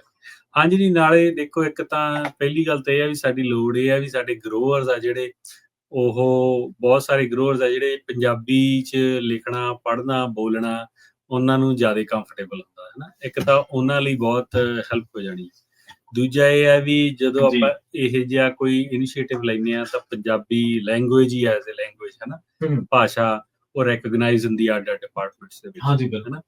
ਤੇ ਫਿਰ ਹੁਣ ਉੱਥੇ ਜੌਬਸ ਕ੍ਰੀਏਟ ਹੋਣਗੀਆਂ ਜਦੋਂ ਉਹਨਾਂ ਦੀ ਭਰਤੀ ਹੋਊਗੀ ਡਿਪਾਰਟਮੈਂਟਸ ਦੀ ਆਪਦੀ, ਉਹ ਕਹਿਣਗੇ ਵੀ ਇੱਕ ਦੋ ਬੰਦੇ ਵਿੱਚ ਪੰਜਾਬੀ ਵਾਲੇ ਵੀ ਹੋਣ, ਕਿਉਂਕਿ ਉਹਨਾਂ ਨੇ ਜਦੋਂ ਆਪਣੇ ਨਾਲ ਕੇ ਮਿਲਣਾ ਤਾਂ ਉਹ ਬੰਦੇ ਨਾਲ ਆਉਣ। ਹਾਂਜੀ ਹਾਂਜੀ, ਠੀਕ ਹੈ ਜੀ। ਤੁਸੀਂ ਕੈਲੀਫੋਰਨੀਆ ਡੀਐਮਵੀ ਦੀ ਜਿਹੜੀ ਬੁੱਕ ਹੈ, ਇਹਦਾ ਕਿੰਨੇ ਪੰਜਾਬੀਆਂ ਨੂੰ ਫਾਇਦਾ ਹੁੰਦਾ? ਹਾਲਾਂਕਿ ਉਹਨਾਂ ਨੂੰ ਬਾਅਦ ਦੇ ਵਿੱਚ ਥੋੜਾ ਬਹੁਤ ਸਹਾਰਾ ਤਾਂ ਦੂਜਿਆਂ ਤੋਂ ਲੈਣਾ ਹੀ ਪੈਂਦਾ, ਕਿਉਂਕਿ ਪੰਜਾਬੀ ਵੀ ਥੋੜੀ ਉਸ ਹਿਸਾਬ ਨਾਲ ਲਿਖੀ ਹੋਈ ਆ, ਪਰ ਫਿਰ ਵੀ ਮੇਰੇ ਖਿਆਲ ਵੱਡੀ ਗਿਣਤੀ ਲੋਕਾਂ ਨੂੰ ਲਾਹਾ ਮਿਲਿਆ ਇਸ ਚੀਜ਼ ਦਾ। ਹਾਂਜੀ ਹਾਂਜੀ, ਨਾਲ ਫਿਰ ਜੌਬਸ ਕ੍ਰੀਏਟ ਹੁੰਦੀਆਂ ਜਿਹੜੀਆਂ ਆਊਟਸਾਈਡ ਦੇ ਡਿਪਾਰਟਮੈਂਟਸ ਨੇ, ਜਿਵੇਂ ਤੁਸੀਂ ਕਿਹਾ ਵੀ ਟਰਾਂਸਲੇਸ਼ਨ, ਕੋਈ ਬੰਦਾ ਉਹ ਟਰਾਂਸਲੇਸ਼ਨ ਕਰਕੇ ਦਿੰਦਾ, ਕੋਈ ਕੰਪਨੀ ਜਾਂ ਬੰਦਾ ਇੰਡੀਵਿਜੂਅਲ ਹੈ ਨਾ। ਫਿਰ ਜਦੋਂ ਲਾਈਵ ਮੀਟਿੰਗਸ ਹੁੰਦੀਆਂ ਨੇ ਉਹਦੇ ਵਿੱਚ ਉਹ ਫਿਰ ਕੰਪਨੀ ਹਾਇਰ ਕਰਦੇ ਆ ਜਿਹੜੀ ਪੰਜਾਬੀ ਟਰਾਂਸਲੇਟ ਕਰਦੇ ਆ, ਨਾਲ ਦੀ ਨਾਲ ਤੁਹਾਡੇ ਹੈੱਡਫੋਨ ਲਾ ਕੇ ਦੱਸਦੇ ਆ। ਸੋ ਸਾਰੀਆਂ ਹੀ ਚੀਜ਼ਾਂ ਨਾਲ ਦੀ ਨਾਲ ਚੱਲਦੀਆਂ। ਸੋ ਆਪਣੇ ਲਈ ਵਧੀਆ ਨਿਊਜ਼ ਆ ਇਹ ਹਨਾ, ਕਾਫੀ ਵੱਡੀ ਨਿਊਜ਼ ਆ। ਤੇ ਖਾਸ ਕਰਕੇ ਖੇਤੀਬਾੜੀ ਵਾਲੇ ਸੈਕਟਰ 'ਚ ਪੰਜਾਬੀ ਦੀ ਘੱਟ ਹੀ ਪ੍ਰੈਜ਼ੈਂਸ ਸੀਗੀ ਹਨਾ। ਤੇ ਹੁਣ ਆਪਣੇ ਪਿਛਲੇ 5-7 ਸਾਲਾਂ 'ਚ ਜ਼ੋਰ ਲਾਉਣ ਨਾਲ ਕਾਫੀ ਚੀਜ਼ਾਂ ਬਦਲ ਰਹੀਆਂ ਨੇ, ਜੇ ਆਪਾਂ ਉਸ ਐਂਗਲ ਤੋਂ ਦੇਖਿਆ ਜਾਵੇ। ਜੀ ਬਿਲਕੁਲ ਬਿਲਕੁਲ। ਤੇ ਆਪਾਂ ਗੱਲ ਕਰੀਏ USDA ਦੀ ਜਿਹੜੀ NASS ਦੀ ਜਿਹੜੀ ਰਿਪੋਰਟ ਆਈ ਹੈ, ਇਹਦੇ 'ਚ ਤੱਥ ਆਂਕੜੇ ਕੀ ਕਹਿੰਦੇ ਨੇ? ਹਾਂਜੀ, ਦੇਖੋ ਇਹ ਜੇ ਆਪਾਂ ਥੋੜਾ ਜਿਹਾ ਦੱਸ ਦਈਏ ਵੀ ਰਿਪੋਰਟ ਹੁੰਦੀ ਕੀ ਆ, ਇਹ ਜ਼ਿਆਦਾ ਜਿਹੜੇ ਤਾਂ ਐਲਮੈਂਟ ਦੇ ਗਰੋਅਰ ਨੇ ਉਹਨਾਂ ਨੂੰ ਤਾਂ ਸਭ ਨੂੰ ਪਤਾ ਹਨਾ, ਉਹ ਤਾਂ ਇਹਦੀ ਵੇਟ ਕਰਦੇ ਰਹਿੰਦੇ ਨੇ, ਸਾਲ 'ਚ 2 ਵਾਰ ਆਉਂਦੀ ਹੈ, ਦੋਨੇ ਵਾਰ ਉਹਦੀ ਅੱਖ ਇਹਦੇ ਤੇ ਹੁੰਦੀ ਹੈ ਨਾ। ਤੇ ਜਿਹੜੀ ਹੈਗੀ ਆ ਆਮ ਦੂਜੇ ਕਿਸਾਨ ਜਿਵੇਂ ਮੈਂ ਸਿਟਰਸ ਦਾ, ਤੇ ਮੈਨੂੰ ਕੋਈ ਫਰਕ ਨਹੀਂ ਪੈਂਦਾ ਗਾ ਹਨਾ, ਵੀ ਇਨ ਦਾ ਸੈਂਸ ਫਰਕ ਨਹੀਂ ਪੈਂਦਾ ਕਿਉਂਕਿ ਮੈਨੂੰ ਇਹ ਡਾਇਰੈਕਟਲੀ ਇਨਫਲੂਐਂਸ ਨਹੀਂ ਕਰਦੀ ਹੈ ਨਾ। ਦਿਲਚਸਪੀ ਵੀ ਘੱਟ ਲੈਂਦੇ। ਹਾਂ, ਇਕੱਲੇ ਆਲਮੰਡਸ ਲਈ ਆ, ਜਾਂ ਜਿਹੜੀ ਹੁਣ ਹੋਰ ਵੀ ਕ੍ਰਾਪਸ ਨੇ ਜਿਵੇਂ ਮੀਟ ਮੂਟ ਸਾਰਾ ਕੁਛ ਵਿੱਚ ਹੀ ਹੁੰਦਾ, ਸਾਰੀਆਂ ਇਨਵੋਲਵ ਹੁੰਦੀਆਂ ਨੇ ਹਨਾ ਕ੍ਰਾਪਸ ਦੇ ਵਿੱਚ। ਤੇ ਜਿਹੜੀ ਹੁਣ ਇਹ ਕੱਲ ਪਰਸੋਂ ਰਿਪੋਰਟ ਪਬਲਿਸ਼ ਹੋਈ ਆ, ਉਹਦੇ 'ਚ ਜਿਹੜੀ ਆਪਾਂ ਐਲਮੰਡ ਰਿਪੋਰਟ ਦੀ ਗੱਲ ਕਰੀਏ, ਆਪਾਂ ਮੈਂਸ਼ਨ ਕਰਦੇ ਜੀ ਵੀ NASS ਹੋਰ ਬਹੁਤ ਸਾਰੀਆਂ ਕ੍ਰਾਪਸ ਨੂੰ ਕਵਰ ਕਰਦੀ ਆ। ਤੇ ਜਿਵੇਂ ਮੱਕੀ, ਸੋਇਆਬੀਨ ਸਾਰਾ ਕੁਛ ਹੀ ਇਹਦੇ ਵਿੱਚ ਉਹ ਆਉਂਦਾ, ਸਾਰੇ US ਲਈ। ਤੇ ਇਹਦਾ ਜਿਹੜਾ ਐਲਮੰਡ ਇੰਡਸਟਰੀ ਤੇ ਬਹੁਤ ਪ੍ਰਭਾਵ ਹੁੰਦਾ, ਕਿਉਂਕਿ ਇਹ 2 ਸਾਲ 'ਚ 2 ਵਾਰ ਰਿਪੋਰਟ ਛਾਪਦੇ ਆ, ਇੱਕ ਵਾਰ ਮਈ 'ਚ ਤੇ ਇੱਕ ਵਾਰ ਜੁਲਾਈ 'ਚ। ਠੀਕ ਹੈ ਜੀ। ਮਈ ਵਾਲੀ ਨੂੰ ਇਹ ਕਹਿੰਦੇ ਨੇ ਸਬਜੈਕਟਿਵ ਰਿਪੋਰਟ, ਤੇ ਜੁਲਾਈ ਵਾਲੀ ਨੂੰ ਕਹਿੰਦੇ ਨੇ ਆਬਜੈਕਟਿਵ ਰਿਪੋਰਟ ਹਨਾ। ਜਿਹੜੀ ਮਈ ਵਾਲੀ ਹੁੰਦੀ ਆ ਸਬਜੈਕਟਿਵ, ਤਾਂ ਮਤਲਬ ਸਿੱਧੀ ਭਾਸ਼ਾ ਜੇ ਸਮਝਣਾ ਇਹ ਆ ਵੀ ਉਦੋਂ ਹਜੇ ਪੂਰਾ ਪਤਾ ਨਹੀਂ ਹੁੰਦਾ ਵੀ ਕਿੰਨਾ ਕੁ ਐਸਟੀਮੇਟ ਹੋਣਾ, ਉਹ ਫੀਡਬੈਕ ਹੁੰਦੀ ਆ ਜਾਂ ਗੈਸ ਵਰਕ ਜ਼ਿਆਦਾ ਹੁੰਦਾ ਹਨਾ। ਜਿਹੜੀ ਜੁਲਾਈ ਵਾਲੀ ਸਬਜੈਕਟਿਵ ਰਿਪੋਰਟ ਆਬਜੈਕਟਿਵ ਰਿਪੋਰਟ ਹੁੰਦੀ ਆ, ਉਹਦੇ ਵਿੱਚ ਫਿਰ ਇਹ ਟਰੀ ਕਾਊਂਟ ਵਗੈਰਾ ਕਰਦੇ ਆ, ਉਹ 'ਚ ਕਿੰਨੇ ਨਟਸ ਲੱਗੇ ਆ ਹਨਾ, ਤੇ ਇਹਨਾਂ ਕੋਲੇ 900 ਤੋਂ ਵੱਧ ਔਰਚਰਡ ਹੁੰਦੇ ਆ, ਉਹ 'ਚ ਕਿੰਨੇ ਟਰੀ ਜਾ ਕੇ ਦੇਖਦੇ ਆ, ਕਿੰਨੀ ਉਹਦੀ ਬੇਅਰਿੰਗਸ ਆ ਹਨਾ। ਤੇ ਫਿਰ ਉਹਨੂੰ ਕੰਪੇਅਰ ਕਰਦੇ ਆ ਡੇਟਾ ਨੂੰ ਫਿਰ ਪਿਛਲੇ ਸਾਲ ਨਾਲ, ਵੀ ਉਦੋਂ ਘੱਟ ਆ ਵੱਧ ਆ ਹਨਾ। ਸੋ ਉਸ ਦੇ ਹਿਸਾਬ ਤੇ ਰਿਪੋਰਟ ਪਬਲਿਸ਼ ਹੁੰਦੀ ਹੈ। ਜਿਹੜੀ ਮਈ ਵਾਲੀ ਰਿਪੋਰਟ ਆਈ ਸੀਗੀ, ਉਹਦੇ 'ਚ ਇਹਨਾਂ ਨੇ ਕਿਹਾ ਸੀਗਾ ਵੀ ਜਿਹੜੀ 2.8 ਬਿਲੀਅਨ ਪਾਉਂਡ ਦੀ ਕ੍ਰੌਪ ਹੈਗੀ ਆ ਹਨਾ, ਕਰੀਬ। ਤੇ ਹੁਣ ਜਿਹੜੀ ਸਬਜੈਕਟਿਵ, ਉਹਦੇ ਨਾਲ ਕੀ ਹੁੰਦਾ, ਜਿਹੜੀ ਜਿੰਨੇ ਨੰਬਰ ਜ਼ਿਆਦਾ ਆਉਂਦੇ ਆ ਉਨਾ ਹੀ ਭਾਅ ਘਟ ਜਾਂਦਾ, ਜਾਨੀ ਸਿੱਧੇ ਭਾਸ਼ਾ 'ਚ। ਕਿਉਂਕਿ ਜੇ ਆਪਣੇ ਕੋਲ ਸਪਲਾਈ ਬਹੁਤ ਜ਼ਿਆਦਾ ਆ ਹਨਾ, ਤੇ ਡਿਮਾਂਡ ਆਪਣੇ ਕੋਲ ਕੰਸਿਸਟੈਂਟਲੀ ਉਨੀ ਕੀ ਆ, ਤੇ ਉਹ ਉੱਥੇ ਫਿਰ ਫਰਕ ਪੈ ਜਾਂਦਾ। ਤੇ ਇਸ ਵਾਰ ਜਿਹੜੀ ਰਿਪੋਰਟ ਹੁਣ ਇਹਨਾਂ ਨੇ ਦਿੱਤੀ ਹੈ ਵੀ ਮਈ ਵਾਲੀ ਨੂੰ ਇਹ ਕਹਿੰਦੇ ਵੀ 7% ਹੋਰ ਵੱਧ ਗਏ ਆ ਇਹਨਾਂ 10% ਸੌਰੀ, ਤੇ ਹੁਣ ਕਹਿੰਦੇ ਵੀ 3 ਬਿਲੀਅਨ ਪਾਉਂਡ ਤੋਂ ਉੱਪਰ ਦੀ ਕ੍ਰੌਪ ਹੋਊਗੀ। ਠੀਕ ਹੈ ਜੀ। ਉਹਦੇ ਨਾਲ ਦੇਖੋ ਵੀ ਭਾਅ ਤੇ ਇੰਨਾ ਫਰਕ ਪਿਆ ਵੀ ਪਿਛਲੇ ਹਫ਼ਤੇ ਦਾ ਭਾਅ ਜੇ ਇੱਕ ਵੈਰਾਈਟੀ ਇੱਕ ਸਾਈਜ਼ ਦਾ $2.80-85 ਨੂੰ ਸੀ, ਉਹ ਹੁਣ $2.30-35 ਨੂੰ ਰਹਿ ਗਿਆ ਇੱਕੋ ਦਿਨ ਚ। 50 ਸੈਂਟ ਦਾ ਪਾਉਂਡ ਦਾ ਫਰਕ ਹਨਾ, ਸਿਰਫ ਰਿਪੋਰਟ ਦੇ ਪਬਲਿਸ਼ ਹੋਣ ਹਨਾ। ਰਿਪੋਰਟ ਦੇ ਕੋਈ ਇੰਡੀਵਿਜੂਅਲ ਜਿਹੜੇ ਹੈਗੇ ਨੇ ਬਾਇਰ ਵਗੈਰਾ ਜਾਂ ਉਹ ਵੀ ਕਰਦੇ ਆ, ਕੰਪਨੀਆਂ ਵੀ ਕਰਦੀਆਂ ਨੇ, ਛਾਪਦੀਆਂ ਨੇ ਇਹ, ਪਰ ਉਹਦੀ ਫਰਕ ਉਹ ਵੀ ਪਾ ਦਿੰਦੀਆਂ ਨੇ ਬਹੁਤ ਵਾਰ ਜੇ ਉਹ ਜ਼ਿਆਦਾ ਨੰਬਰ ਵੱਡਾ ਦੇ ਦਿੰਦੇ ਨਾ, ਤੇ ਉਹ ਫਿਰ ਉਹਦੇ ਨਾਲ ਕਾਫੀ ਫਰਕ ਪੈ ਜਾਂਦਾ ਭਾਅ ਤੇ। ਉਹ ਤਾਂ ਜਾਣ ਕੇ ਐ ਹੁੰਦਾ ਵੀ ਉਹ ਆਪਦੇ ਹਿਸਾਬ ਦੀ ਰਿਪੋਰਟ ਛਾਪਦੇ ਆ, ਬੰਦਾ ਕਹਿ ਦਿੰਦਾ ਹਨਾ, ਤੇ ਜੇ ਹੁਣ ਗਰੋਅਰ ਛਾਪੇ ਤਾਂ ਉਹ ਘੱਟ ਤੋਂ ਘੱਟ ਛਾਪੂਗਾ। ਹਾਂਜੀ। ਤੇ ਜਿਹੜੀ NASS ਆ, ਇਹ USD ਦਾ ਡਿਪਾਰਟਮੈਂਟ ਆ, ਇਹ ਰਿਪੋਰਟ ਛਾਪਦੇ ਆ, ਇਹ ਥੋੜੀ ਜਿਹੀ ਫਿਰ ਜ਼ਿਆਦਾ ਨਿਊਟਰਲ ਬੋਡੀ ਲੱਗਦੀ, ਤਾਂ ਹੀ ਫਿਰ ਇਹਦੀ ਜਿਹੜੀ ਉਹ ਵੈਲਿਊ ਮਹੱਤਤਾ ਉਹ ਵੱਧ ਜਾਂਦੀ, ਇੰਪੋਰਟੈਂਸ ਵੱਧ ਜਾਂਦੀ, ਕਿਉਂਕਿ ਦੂਜੀਆਂ ਤਾਂ ਇਨਫਲੂਐਂਸ ਹੋ ਜਾਂਦੀਆਂ ਕਿਸੇ ਹਿੱਤ ਤੋਂ, ਉਹਨਾਂ ਦਾ ਤਾਂ ਹੋ ਹੀ ਜਾਂਦਾ ਕਿ ਬਈ ਕੋਈ ਫਲਾਂ ਬੰਦਾ ਫਲਾਂ ਦੀ ਸਾਈਡ ਲੈ ਗਿਆ ਜਾਂ ਉਸ ਚੀਜ਼ ਨੂੰ ਉਭਾਰ ਕੇ ਦੱਸਦਾ ਕਿਸੇ ਚੀਜ਼ ਨੂੰ। ਇਹਦੇ ਤੇ ਜਿਹੜੇ ਆਮ ਹੁਣ ਸਾਡੇ ਗਰੋਅਰ ਆ ਉਹਨਾਂ ਦਾ ਕਾਫੀ ਜ਼ਿਆਦਾ ਗੁੱਸਾ ਦੇਖਣ ਨੂੰ ਮਿਲ ਰਿਹਾ ਜੀ। ਤੇ ਪਹਿਲੀ ਗੱਲ ਤਾਂ ਇਹੀ, ਜਿਹੜਾ ਆਮ ਬੰਦਾ ਤਾਂ ਇਹੀ ਸੋਚਦਾ ਵੀ ਇਹ ਰਿਪੋਰਟ ਛਾਪਣ ਦੀ ਵੀ ਕੀ ਲੋੜ ਆ, ਹਨਾ, ਤੁਸੀਂ ਇੱਕ ਦਿਨ ਚੀਨਾ ਭਾਅ ਘਟਾ ਦਿੰਦੇ ਆ। ਤੇ ਦੂਜਾ ਇਹ ਆ ਵੀ ਜੇ ਛਾਪਦੇ ਆ ਤਾਂ ਤੁਹਾਡਾ ਕੀ ਕ੍ਰਾਈਟੀਰੀਆ ਜੀ, ਤੇ ਵੀ ਪਿਛਲੇ ਸਾਲਾਂ ਜਿਹੜੀ ਰਿਪੋਰਟ ਛਾਪੀ ਉਹ ਕਿੰਨੀ ਕੁ ਐਕੂਰੇਟ ਸੀ, ਇਹ ਤੇ ਫਿਰ ਕਾਫੀ ਵੱਡੀ ਡਿਸਕਸ਼ਨ ਬਣ ਜਾਂਦੀ ਹੈ। ਤੇ ਪਰ ਜਾਣੀ ਕਹਿਣ ਦਾ ਜਿਹੜੀ ਆਪਾਂ, ਚਲੋ ਮੈਂ ਆਪਦੇ ਆਪ ਨੂੰ ਮੈਂ ਕਹਾਂ ਮੈਂ ਐਕਸਪਰਟ ਵੀ ਨਹੀਂ ਗਿਆ ਇਸ ਕੰਮ ਦਾ, ਹਨਾ, ਮਾਰਕੀਟਿੰਗ ਵਾਲੀ ਸਾਈਡ ਤੇ ਜਿਹੜੇ ਬੰਦੇ ਇਸ ਤੇ ਜ਼ਿਆਦਾ ਐਕਸਪਰਟ ਨੇ ਉਹਨਾਂ ਤੋਂ ਆਪਾਂ ਪੁੱਛਾਂਗੇ, ਉਹਨਾਂ ਨੂੰ ਲਿਆਵਾਂਗੇ ਵੀ, ਹਨਾ।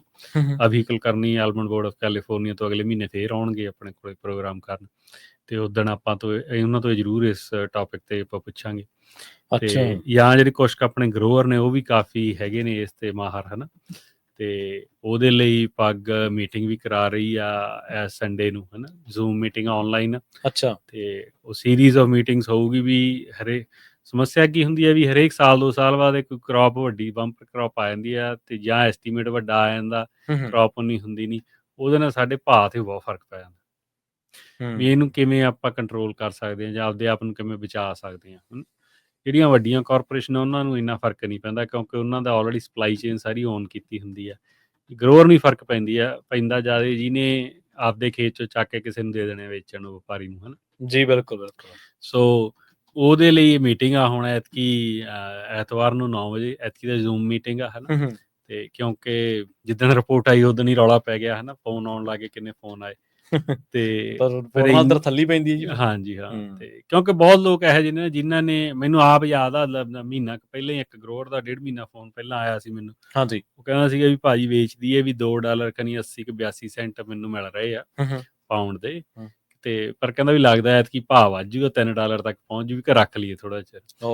ਤੇ ਰਿਪੋਰਟ ਨੇ ਉਹ ਵੀ ਉਮੀਦ ਖਤਮ ਕਰਤੀ। ਹਾਂ, ਤੇ ਹੁਣ ਮੈਨੂੰ ਇਹ ਤਾਂ ਪਤਾ ਨਹੀਂ ਗਾ, ਕਿਉਂਕਿ ਬਾਅਦ ਚ ਮੇਰੀ ਗੱਲ ਨਹੀਂ ਹੋਈ ਵੀ ਉਹਨੇ ਵੇਚਦੇ ਸੀ ਕਿ ਰੱਖ ਲਏ ਸੀਗੇ। ਅੱਛਾ। ਤੇ ਪਰ ਹੁਣ ਜੇ ਉਹਨੇ ਰੱਖ ਲਏ ਹੋਏ ਤਾਂ $2.30 ਨੂੰ ਰੇਟ ਆ ਗਿਆ, 50-55 ਸੈਂਟ ਪਾਉਂਡ ਮਗਰ ਘੱਟ ਜਾਣਾ, ਹਨਾ। ਫਿਰ ਹੁਣ ਕਿੰਨਾ ਨੁਕਸਾਨ ਹੋਇਆ, ਜੇ ਇਹੀ 1.5 ਮਹੀਨਾ 2 ਮਹੀਨੇ ਪਹਿਲਾਂ ਵੇਚ ਦਿੰਦਾ ਤਾਂ ਕਿੰਨਾ ਜ਼ਿਆਦਾ ਫਾਇਦਾ ਸੀ, ਕਿੰਨਾ ਜ਼ਿਆਦਾ ਫਾਇਦਾ ਹੋਣਾ ਸੀ। 50 ਸੈਂਟ ਬਹੁਤ ਹੁੰਦੇ ਆ, ਹਾਂ, ਪਾਉਂਡ ਮਗਰ, ਕਿਉਂਕਿ ਆਮ ਹੀ 2000 ਪਾਉਂਡ ਦੇਖੋ, ਸਟੇਟ ਐਵਰੇਜ ਐਤਕੀ 2160 ਕੱਢ ਰਹੇ ਆ। ਸੋ ਇੱਕ 50% ਪਾਉਂਡ ਮਗਰ ਪੈ ਗਏ ਤਾਂ ਦੇਖ ਲਓ ਵੀ 2000 ਪਾਉਂਡ ਮਗਰ ਏਕੜ ਦਾ ਫਰਕ ਪੈ ਜਾਂਦਾ, ਹਨਾ, ਇੱਕ ਏਕੜ ਚ। ਜੀ ਬਿਲਕੁਲ। ਸੋ ਫਰਕ ਦੇਖੋ, ਸੈਂਟ ਤਾਂ ਭਾਵੇਂ 10 ਹੀ ਹੋਣ, ਉਹਦੇ ਨਾਲ ਫਰਕ ਪੈਣਾ ਤਾਂ ਫਿਰ 50-55 ਵਾਂਗੂ ਹੋ ਜਾਂਦੇ ਆ। ਨਹੀਂ, 50 ਸੈਂਟ ਆਪਾਂ ਉਹ ਕਹਿ ਦਿੰਦੇ ਆ, ਤੇ ਰੇਟ ਵੀ ਤੇ $2.50 ਹੀ ਆ। ਹਾਂਜੀ, ਹਨਾ, ਉਸ ਹਿਸਾਬ ਨਾਲ ਤਾਂ ਫਿਰ 20% ਹਾਂ 20% ਹੋ ਗਿਆ ਨਾ, ਤਾਂ 20% ਕੀਮਤ ਕਿਸੇ ਚੀਜ਼ ਦੀ। ਜੇ ਅਗਲੇ ਨੇ ਲੱਖ ਦੀ ਕ੍ਰੌਪ ਵੇਚਣੀ ਸੀ ਤਾਂ ਹੁਣ ਉਹਨੇ 1,20,000 ਦੀ ਵੇਚਣੀ ਸੀ, ਹੁਣ ਲੱਖ ਦੀ ਵੇਚੂਗਾ, ਹਨਾ, ਜਾਂ 20,000 ਦਾ ਘਾਟਾ ਸਿੱਧਾ ਹੀ ਪੈ ਗਿਆ, ਸਿੱਧਾ। ਤੇ ਉਹ ਬਹੁਤ ਜ਼ਿਆਦਾ ਹੋ ਜਾਂਦਾ ਖੇਤੀ ਦੇ ਵਿੱਚ। ਹਾਂਜੀ। ਸੋ ਜੇ 20 ਏਕੜ ਦਾ ਕੋਈ 25 ਦਾ ਫਾਰਮ ਕਰ ਰਿਹਾ ਤਾਂ 40,000 ਪਾਉਂਡ ਹੋ ਜਾਂਦਾ, ਤੇ ਉਹਦੀ ਲੱਖ ਰੁਪਏ ਦੀ ਕ੍ਰੌਪ ਹੋ ਜਾਂਦੀ ਹੈ। ਉਹਨੂੰ ਤੁਸੀਂ ਦੇਖੋ ਵੀ 1000 ਰੁਪਇਆ ਏਕੜ ਮਗਰ ਨੁਕਸਾਨ ਹੋ ਗਿਆ, ਹਨਾ। ਸੋ ਬਹੁਤ ਵੱਡਾ ਨੰਬਰ ਹੋ ਜਾਂਦਾ, ਤੇ ਇੰਨੇ ਕੀ ਬਚਣੇ ਹੁੰਦੇ ਆ ਖੇਤੀ ਚ। ਹੁਣ ਕੋਈ ਬਾਹਲਾ ਹੀ ਬਚਾਅ ਹੈ ਨੀ ਗਾ ਵੀ ਕੋਈ $2-3,000 ਏਕੜ ਦਾ ਬਚ ਰਿਹਾ, ਹਾਂਜੀ, ਹਨਾ। ਮਸਾਂ $500-700 ਰੁਪਇਆ ਬਚਦਾ ਚੰਗੇ ਸੀਜ਼ਨਾਂ ਦੇ ਵਿੱਚ, ਤੇ ਜੇ 1000 ਰੁਪਏ ਘਾਟਾ ਹੀ ਪੈ ਗਿਆ, ਉਹ ਵੀ ਤਾਂ ਜੇ ਕੋਈ ਬੰਦਾ ਪੂਰਾ ਅਪ ਟੂ ਡੇਟ ਆ। ਹਾਂਜੀ ਹਾਂ ਜਿਹੜਾ ਮਤਲਬ ਕੋਈ ਐਕਸਟਰਾ ਖਰਚਾ ਪੈਣ ਨਹੀਂ ਦਿੰਦਾ, ਉਹਨਾਂ ਨੂੰ ਫੜ ਕੇ ਰੱਖੀ ਰੱਖਦਾ। ਨਹੀਂ ਤਾਂ ਜੇ ਕੋਈ ਵੇਸਲਾ ਜਾਂ ਕਿਸੇ ਕੋਈ ਮਾਰ ਪੈ ਗਈ ਜਾਂ ਪੈਸਟੀਸਾਈਡ ਕਰਨੀ ਹੋ ਜਾਂ ਕੋਈ ਹੋਰ ਗੱਲ ਬਣ ਗਈ, ਫਿਰ ਤਾਂ ਉਹਨੂੰ ਉਹ ਵੀ ਬਚਣੇ ਔਖੇ ਆ। ਹਾਂਜੀ ਨਹੀਂ ਦੇਖੋ ਕੁਦਰਤ ਤੇ ਤਾਂ ਖੇਤੀ ਡਿਪੈਂਡ ਕਰਦੀ ਹੋਈ ਹੈ। ਹਾਂਜੀ ਤੇ ਜੇ ਕਿਹੋ ਜਿਹਾ ਮੌਸਮ, ਐਤਕੀ ਮੌਸਮ ਠੀਕ ਰਿਹਾ, ਜਿਵੇਂ ਪਿਛਲੀ ਵਾਰ ਫਰੋਸਟ ਪਈ ਸੀ ਬਹੁਤ ਹਾਂਜੀ। ਜ਼ਿਆਦਾ, ਤੇ ਉਹਦੇ ਨਾਲ ਉਹ ਚੀਜ਼ਾਂ ਦਾ ਨੁਕਸਾਨ ਤਾਂ ਉਹ ਤਾਂ ਹੈਗਾ ਹੀ ਹੈਗਾ। ਦੂਜੀ ਗੱਲ ਇਹ ਵੀ ਖੇਤੀ ਵੀ ਬਹੁਤ ਤਰੀਕੇ ਦੀ ਹੁੰਦੀ ਹੈ, ਤਰ੍ਹਾਂ ਦੀ ਹੁੰਦੀ ਹੈ ਨਾ, ਅੱਡ ਅੱਡ ਤਰੀਕੇ ਲੋਕ ਅੱਡ ਅੱਡ ਕਰਦੇ ਆ। ਕਈ ਬੰਦੇ ਦੀ ਇਕੱਲੀ ਇਨਵੈਸਟਮੈਂਟ ਹੀ ਹੈ, ਉਹਨੂੰ ਕ੍ਰੌਪ ਸੇਲਸ ਨਾਲ ਬੜਾ ਫਰਕ ਨਹੀਂ ਪੈਂਦਾ ਹੈਗਾ। ਠੀਕ ਹੈ। ਮੈਨੂੰ ਅੱਡ ਅੱਡ ਭਾਂਤ ਪਰ ਜਿਹੜੇ ਡਿਪੈਂਡ ਨੇ ਉਹਨਾਂ ਨੂੰ ਤਾਂ ਬਹੁਤ ਫਰਕ। ਹਾਂ, ਜਿਹੜੇ ਭਾਂਤ ਭਾਂਤ ਦੇ ਲੋਕਾਂ ਨੂੰ ਮਿਲਣ ਦਾ ਮੌਕਾ ਮਿਲਦਾ, ਹਾਂਜੀ, ਉਹ ਤਾਂ ਕਹਿੰਦੇ ਵੀ ਸਾਨੂੰ ਕੋਈ ਬੜਾ ਫਰਕ ਨਹੀਂ ਗਾ, ਜਿੰਨੀ ਮਰਜ਼ੀ ਕ੍ਰੌਪ ਹੋਵੇ। ਠੀਕ ਹੈ। ਪਰ ਮੈਜੋਰਟੀ ਤਾਂ ਅਰਸ਼ਦੀਪ ਸਿੰਘ ਜੀ ਉਹੀ ਹੋਣੀ ਜਿਹੜੀ ਜਿਨ੍ਹਾਂ ਨੂੰ ਉਮੀਦ ਰਹਿੰਦੀ ਹੋਣੀ ਆ ਵੀ ਐਤਕੀ ਭਾਅ ਮਿਲੇ, ਜਾਂ ਮਤਲਬ ਉਹਨਾਂ ਦੀ ਇਨਵੈਸਟਮੈਂਟ ਤਾਂ ਨਹੀਂ, ਉਹਨਾਂ ਦੀ ਤਾਂ ਇੱਕ ਤਰ੍ਹਾਂ ਨਾਲ ਉਹ ਡਿਪੈਂਡ ਹੀ ਹੈ, ਨਿਰਭਰ ਹੀ ਹੋਣਗੇ ਇਹਦੇ ਤੇ। ਹਾਂ ਨਹੀਂ ਮੈਜੋਰਟੀ 'ਚ ਤਾਂ ਦੇਖੋ ਉਹੀ ਨੇ ਜਿਹੜਾ ਆਮ ਗਰੋਰ, ਆਪਾਂ ਦੂਜੀ ਵੀ ਗਿਣਤੀ ਬਹੁਤ ਆ। ਅੱਛਾ, ਆਪਣੇ ਕੋਲ ਨੰਬਰ ਨਹੀਂ ਹੈਗੇ, ਪਰ ਉਹ ਵੀ ਗਿਣਤੀ ਬਹੁਤ ਆ ਜਿਹੜੇ ਇਨਵੈਸਟਮੈਂਟ ਆ ਜਾਂ ਪ੍ਰਾਈਵੇਟ ਇਨਵੈਸਟਮੈਂਟਸ ਨੇ, ਹੈਨਾ। ਜਿਵੇਂ ਮੈਂ ਤੁਹਾਨੂੰ ਉਦਾਹਰਨ ਦੇ ਤੌਰ ਤੇ ਦੱਸਦਾ ਵੀ ਜਿਹੜੇ ਵੱਡੀ ਕਾਰਪੋਰੇਟ ਫਾਰਮਿੰਗ, ਜਿਹੜਾ ਆਮ ਗਰੋਅਰ ਆ, ਹਾਂਜੀ, ਉਹਦਾ ਪੂਰਾ ਜ਼ੋਰ ਲੱਗਿਆ ਹੁੰਦਾ ਵੀ ਮੇਰਾ 3,3500 ਪਾਉਂਡ ਨਿਕਲੇ, ਹੈਨਾ। ਕਾਰਪੋਰੇਟ ਫਾਰਮਿੰਗ ਕਿਸੇ ਵੀ ਉਹ 3500 ਪਾਉਂਡ ਲੈ ਨਹੀਂ ਜਾਂਦੇ। ਠੀਕ ਹੈ। ਉਹਨਾਂ ਨੂੰ ਐਂ ਹੁੰਦਾ ਵੀ 2000 ਤੋਂ 2500 ਪਾਉਂਡ ਸਾਨੂੰ ਪਤਾ ਹੋਣਾ ਚਾਹੀਦਾ, ਉਹ ਕਹਿੰਦੇ ਵੀ ਕਿੰਨੀ ਹੈ। ਠੀਕ ਹੈ, ਹੈਨਾ, ਐਸਟੀਮੇਟ ਵਧੀਆ 2500 ਪਾਉਂਡ ਨਾਲ ਵੀ ਬਹੁਤ ਖੁਸ਼ ਹੁੰਦੇ ਆ, ਕਿਉਂਕਿ ਉਹ ਸਾਰੀਆਂ ਇਨਪੁਟ, ਜਿੰਨਾ ਐਫਰਟ ਹਰੇਕ ਟਰੀ ਦੀ ਟੇਕ ਕੇਅਰ ਆਮ ਗਰੋਅਰ ਕਰਦਾ 20 ਏਕੜ 'ਚ ਕਰ ਸਕਦੇ ਆ, ਤੁਸੀਂ ਉਹ ਲੱਖ ਏਕੜ 'ਚ ਨਹੀਂ ਨਾ ਕਰ ਸਕਦੇ। ਨਹੀਂ ਕਰ ਸਕਦੇ, ਠੀਕ ਹੈ। ਜੇ ਵੰਡਰਫੁਲ ਵਾਲਿਆਂ ਨੇ ਖੇਤੀ ਕਰਨੀ ਲੱਖ ਏਕੜ ਦੀ, ਉਹਨਾਂ ਨੇ ਹਰੇਕ ਟਰੀ ਕੋਲ ਜਾਣਾ ਨਹੀਂ ਜਾ ਸਕਦੇ। ਬਿਲਕੁਲ ਠੀਕ ਹੈ। ਨਾ ਉਹ ਹੱਥ ਨਾਲ ਏਕੜ 'ਚ ਨਹੀਂ ਜਾ ਸਕਦੇ, ਨਾ ਉਹ ਹੱਥ ਨਾਲ ਪ੍ਰੂਨ ਕਰ ਸਕਦੇ ਆ, ਨਹੀਂ ਕਰ ਸਕਦੇ। ਠੀਕ ਹੈ। ਉੱਥੇ ਫਿਰ ਉਹ ਮਸ਼ੀਨੀ ਕਰਨਾ, ਉੱਥੇ ਉਹ ਕਹਿੰਦੇ ਨੇ ਵੀ ਸਾਨੂੰ 2000 2200 2500 ਪਾਉਂਡ ਵੀ ਠੀਕ ਆ। ਜੇ ਪਿਛਲੇ 2-3 ਸਾਲ ਪਹਿਲਾਂ ਮੈਂ ਉਹਦਾ ਐਸਟੀਮੇਟ ਲਾਉਂਦਾ ਸੀ ਇੱਕ ਵਾਰੀ, ਤੇ ਉਦੋਂ ਉਹਨਾਂ ਨੂੰ 2000 ਪਾਉਂਡ ਤੇ ਵੀ $1 ਬਿਲੀਅਨ ਦੀ ਕ੍ਰਾਪ ਸੀਗੀ ਉਹਨਾਂ ਦੀ, ਹੈਨਾ। ਕਿਉਂ ਫਿਰ ਉਹਨਾਂ ਨੂੰ ਉਹ ਹਾਂ ਫਰਕ ਨਹੀਂ ਪੈਂਦਾ। ਪਰ ਜਿਹੜਾ ਛੋਟਾ ਆਮ ਆਪਣੇ ਵਰਗਾ, ਉਹਨੂੰ ਤਾਂ ਫਿਰ 1000 ਜਿਹੜੇ ਪਾਉਂਡ ਉਹਨਾਂ ਨੂੰ ਬਹੁਤ ਫਰਕ, ਉਹ ਤਾਂ ਇਹਦੇ ਲਈ ਹਮਲਾ ਮਾਰਦਾ, ਕਿਉਂਕਿ ਉਹਦੇ ਲਈ ਤਾਂ ਇਹੀ ਸਾਰਾ ਕੁਝ ਹੈ। ਹਾਂ, ਤੇ ਉਹਨਾਂ ਨੂੰ ਹੀ ਲੋਕਾਂ ਨੂੰ ਇਹ ਰਿਪੋਰਟ ਜ਼ਿਆਦਾ ਇਫੈਕਟ ਕਰਦੀ ਆ, ਵੱਡੀ ਕਾਰਪੋਰੇਸ਼ਨ ਕਰਦੀ। ਹਾਂ, ਉਹਨਾਂ ਨੂੰ ਕਰਦੀ ਹੈ ਨਾ। ਸੋ ਬੇਨਤੀ ਤਾਂ ਇਹੀ ਹੈ ਵੀ ਸਾਰਿਆਂ ਨੂੰ ਇਕੱਠੇ ਹੋਣਾ ਚਾਹੀਦਾ। ਕਾਫੀ ਸੁਜੈਸ਼ਨ ਆ ਰਹੇ ਆ ਹੁਣ ਗਰੁੱਪ ਦੇ ਵਿੱਚ, ਐਂ ਕਰ ਲੈਣਾ ਚਾਹੀਦਾ, ਕੋਆਪ ਬਣਾ ਲੈਣੀ ਚਾਹੀਦੀ ਆ, ਹਨਾ, ਤੇ ਜਾਂ ਕੋਈ ਹੋਰ ਮੀਟਿੰਗਸ ਕਰੋ, ਸਾਰਿਆਂ ਦੀ ਫੀਡਬੈਕ ਲਓ। ਸੋ ਉਹਦਾ ਇਹੀ ਹੈ ਵੀ ਹੁਣ ਦੇਖਦੇ ਹਾਂ, ਜਿਹੜਾ ਮੇਰਾ ਜਨਰਲੀ ਜਿੰਨਾ ਕੁ ਤਜਰਬਾ ਨਾ, ਜਦੋਂ ਆਪਾਂ ਨੂੰ ਲੋੜ ਹੁੰਦੀ ਉਦੋਂ ਬੰਦੇ ਇਕੱਠੇ ਨਹੀਂ ਹੁੰਦੇ। ਹੁਣ ਤੱਕ ਮੈਨੂੰ ਤਾਂ 5 ਸਾਲ ਹੋ ਗਏ, ਮੈਂ ਐਵੇਂ ਉਹ ਕਹਿੰਦਾ ਵੀ ਡੀਮੋਰਲਾਈਜ਼ ਵੀ ਨਹੀਂ ਕਰਦਾ ਕਿਸੇ ਨੂੰ। ਸਹੀ ਗੱਲ ਆ, ਬਿਲਕੁਲ। ਤੇ 5 ਸਾਲਾਂ ਜਦੋਂ ਕ੍ਰਿਟੀਕਲ ਪੁਆਇੰਟ ਤੇ ਪਹੁੰਚ ਜਾਂਦੇ ਆ ਆਪਾਂ ਹਰੇਕ ਵਾਰੀ, ਉਦੋਂ ਫਿਰ ਆਪਣੇ ਕੋਲ ਬੰਦੇ ਇਕੱਠੇ ਨਹੀਂ ਹੁੰਦੇ, ਮੁਕਾਮ ਨਹੀਂ ਦੇ ਸਕਦੇ ਆਪਾਂ। ਹਾਂ, ਸੋ ਜੇ ਆਪਾਂ ਹੁਣ ਵੀ ਐਫਰਟ ਕਰ ਲਵਾਂਗੇ ਚੰਗੀ ਗੱਲ ਆ, ਤੇ ਸਹੀ ਗੱਲ, ਉਹਦੇ ਨਾਲ ਕੁਛ ਬਚ ਜੂਗੀ ਖੇਤੀ, ਜਿਹੜੇ ਛੋਟੇ ਕਿਸਾਨ ਹੈ। ਨਹੀਂ, ਦਿਨੋਂ ਦਿਨ ਜਿਹੋ ਜਿਹਾ ਸਿਸਟਮ ਬਣ ਰਿਹਾ, ਛੋਟੇ ਕਿਸਾਨ ਲਈ ਖੇਤੀ ਔਖੀ ਹੋ ਰਹੀ ਆ, ਹੈਨਾ। ਆਪਾਂ ਮਤਲਬ ਇੱਕ ਤਰੀਕੇ ਨਾਲ ਇਹ ਚੋਂ ਕੱਢਣ ਦੀ ਕੋਈ ਕਵਾਇਦ ਚੱਲ ਰਹੀ ਆ। ਇਹ ਠੀਕ ਆ ਗੱਲ ਇਹ ਵੀ, ਪਰ ਇਹ ਤੇ ਆਪਾਂ ਕਦੇ ਫੇਰ ਪ੍ਰੋਗਰਾਮ ਕਰਾਂਗੇ। ਜਦੋਂ ਆਪਾਂ ਨਾ ਅੱਗੇ ਵੀ 1-2 ਵਾਰ ਗੱਲ ਕੀਤੀ ਆ ਵੀ ਕੈਲੀਫੋਰਨੀਆ ਦੀ ਖੇਤੀ ਦੀ ਹਿਸਟਰੀ ਵੀ ਕਿਵੇਂ ਇੱਥੇ ਪਹੁੰਚੇ, ਉਹ ਬਹੁਤ ਜ਼ਰੂਰੀ ਆ ਸਮਝਣਾ, ਹਨਾ। ਕਈ ਏਰੀਏ ਇਹੋ ਜਿਹੇ ਆ, ਦੂਜਾ ਪ੍ਰਵੀਨ ਜੀ, ਉਹ ਕਦੇ ਵੀ ਛੋਟੀ ਖੇਤੀ ਲਈ ਸੈੱਟ ਹੀ ਨਹੀਂ ਹੋਏ ਸੀ। ਠੀਕ ਹੈ। ਕਈ ਏਰੀਏ ਇਹੋ ਜਿਹੇ ਆ ਜਿੱਥੇ 20 ਤੇ 40 ਏਕੜ ਲਈ ਉਹੀ ਖੇਤੀ ਬਣੀ ਸੀ, ਉੱਥੇ ਵੱਡਾ ਫਾਰਮ ਕੋਈ ਕਾਮਯਾਬ ਹੈ ਹੀ ਨਹੀਂ ਗੇ ਉੱਥੇ। ਅੱਛਾ, ਠੀਕ ਹੈ। ਜਦੋਂ ਕੈਲੀਫੋਰਨੀਆ ਖੇਤੀ ਸ਼ੁਰੂ ਹੋਈ ਆ, ਉਹ ਐ ਸ਼ੁਰੂ ਹੋਈ ਸੀ ਉਹ ਏਰੀਆ ਦੇ ਵਿੱਚ, ਹੈਨਾ। ਜਿਵੇਂ ਇੱਕ ਏਰੀਆ ਲਾਸਟ ਹਿਲਸ ਆ, ਉੱਥੇ ਜੇ ਆਪਾਂ ਉਹ ਸਾਰੀ ਵੰਡਰਫੁਲ ਵਾਲੇ ਓਨ ਕਰਦੇ ਆ, ਸਾਰਾ ਸ਼ਹਿਰ ਹੀ ਲਗਭਗ। ਉੱਥੇ ਛੋਟਾ ਬੰਦਾ ਖੇਤੀ ਕਰ ਹੀ ਨਹੀਂ ਸਕਦਾ, ਕਿਉਂਕਿ ਪਾਣੀ 1000 ਫੁੱਟ ਤੇ, ਉੱਥੇ ਤਾਂ ਛੋਟਾ ਬੰਦਾ ਬੋਰ ਹੀ ਨਹੀਂ ਕਰਾ ਸਕਦਾ। ਸਹੀ ਗੱਲ, ਠੀਕ ਹੈ। ਜਿਹੜਾ ਫਿਰ ਹੁਣ 1000 ਫੁੱਟ ਤੇ ਬੋਰ ਕਰੂਗਾ, ਉਹ ਫਿਰ ਉੱਥੇ ਵੱਧ ਤੋਂ ਵੱਧ ਟਰੀ ਲਾ ਕੇ ਉਹਨੂੰ ਉਹ ਕਰੂਗਾ ਵੀ ਨਾ, ਵੀ ਜਿੱਥੇ ਮਰਜ਼ੀ ਪਾਣੀ ਚੜ ਜੇ, ਫਿਰ ਮੇਰੇ ਪੈਸੇ ਵੀ ਤਾਂ ਪੂਰੇ ਹੋਣੇ ਚਾਹੀਦੇ, ਹਨਾ। ਤੇ ਉੱਥੇ 20 ਏਕੜ ਦਾ ਕਿਵੇਂ ਕਰਾ ਲੂਗਾ 1000 ਫੁੱਟ ਤੇ ਬੋਰ? ਠੀਕ ਹੈ ਨਾ।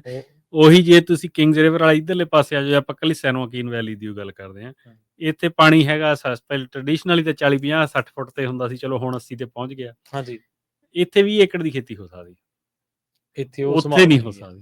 ਸੋ ਇਹ ਕਾਫੀ ਜਾਨੀ ਇੰਟਰਸਟਿੰਗ ਚੀਜ਼ ਆ ਜਦੋਂ ਆਪਾਂ ਕੈਲੀਫੋਰਨੀਆ ਖੇਤੀ ਨੂੰ ਸਮਝਣ ਦੀ ਕੋਸ਼ਿਸ਼ ਕਰਦੇ ਹਾਂ। ਜਿਓਗ੍ਰਾਫਿਕਲੀ ਚੀਜ਼ਾਂ ਮੈਟਰ ਕਰਦੀਆਂ। ਹਾਂ, ਉੱਥੇ ਵੱਡੀਆਂ ਕਾਰਪੋਰੇਸ਼ਨਾਂ ਹੀ ਕੰਮ ਕਰਨਗੀਆਂ, ਜਾਂ ਵੱਡੇ ਫਾਰਮਰ, ਚਾਹੇ ਉਹ ਫੈਮਿਲੀ ਓਨਡ ਹੀ ਹੋਵੇ, ਪਰ ਵੱਡੀ ਖੇਤੀ ਹੋਊਗੀ ਗਿਣਤੀ ਚ। ਹਾਂ, ਇੱਥੇ ਛੋਟੀ ਹੋਊਗੀ। ਪਰ ਦਿਨੋਂ ਦਿਨ ਹੋ ਕੀ ਰਿਹਾ, ਹੁਣ ਜਿਹੜੇ ਛੋਟੇ ਚਾਹੇ ਕਿਤੇ ਵੀ ਆ, ਉਹ ਨਿਕਲਦੇ ਜਾਂਦੇ ਜੀ, ਹੈਨਾ। ਸੋ ਇਹ ਇੱਕ ਅੱਡ ਟੌਪਿਕ ਬਣ ਜਾਂਦਾ।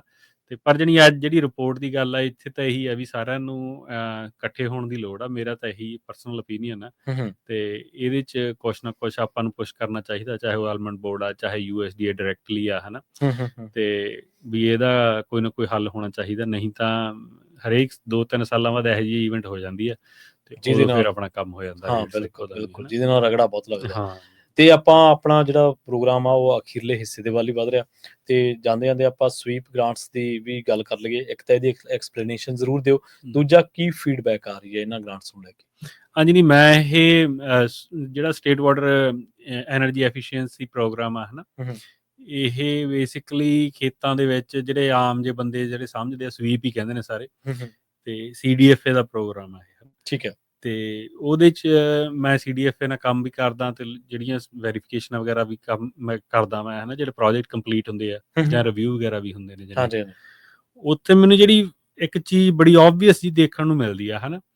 ਜੇ ਦੇਖੋ, ਜਿਵੇਂ ਆਪਾਂ ਆਪਦੇ ਕਾਫੀ ਗਰੋਅਰ ਦੀਆਂ ਅਪਲਾਈ ਕਰਾਈਆਂ, ਹਨਾ, ਪਿਛਲੇ ਸਾਲ ਦੇ ਵਿੱਚ, ਆਪਾਂ ਨੂੰ ਐਂ ਹੁੰਦਾ ਵੀ ਗਰੋਅਰ ਤਾਂ ਵੱਧ ਤੋਂ ਵੱਧ ਫਾਇਦਾ ਹੋਵੇ, ਹਨਾ। ਆਪਾਂ ਉਹਨੂੰ ਇਹੀ ਸਲਾਹ ਦਿੰਦੇ ਹਾਂ, ਆਪਾਂ ਹਰੇਕ ਬੰਦੇ ਨੂੰ ਇਹ ਸਲਾਹ ਦਿੰਦੇ ਹਾਂ ਵੀ ਸੋਲਰ ਜ਼ਰੂਰ ਲਾਈ। ਠੀਕ ਹੈ ਜੀ।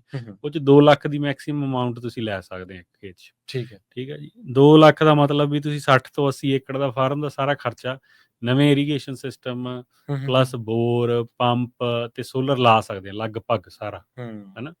ਤੇ ਜਿਹੜੇ ਉਦੋਂ ਵੱਡੇ ਖੇਤ ਨੇ ਉਹ 'ਚ ਫਿਰ ਤੁਹਾਨੂੰ ਪੈਸੇ ਪਾਉਣੇ ਪੈਂਦੇ ਆ। ਠੀਕ ਹੈ। ਚਲੋ ਆਪਾਂ ਛੋਟੇ ਦੀ ਗੱਲ ਕਰੀਏ। ਮੈਨੂੰ ਰੀਸੈਂਟਲੀ ਇਹ ਦੇਖਣ ਨੂੰ ਮਿਲਿਆ, ਮੈਂ ਪ੍ਰੋਜੈਕਟਸ ਦੇ ਵਿੱਚ ਜਦੋਂ ਜਾਨਾ ਖੇਤਾਂ ਦੇ ਵਿੱਚ, ਤਾਂ ਉੱਥੇ ਉਹ ਮੰਨ ਲਓ ਵੀ 2 ਲੱਖ 'ਚੋਂ ਅਗਲੇ ਨੇ 1,40,000 ਹੀ ਲਿਆ, ਤੇ ਪਰ ਸੋਲਰ ਨਹੀਂ ਲੱਗਿਆ ਹੋਇਆ।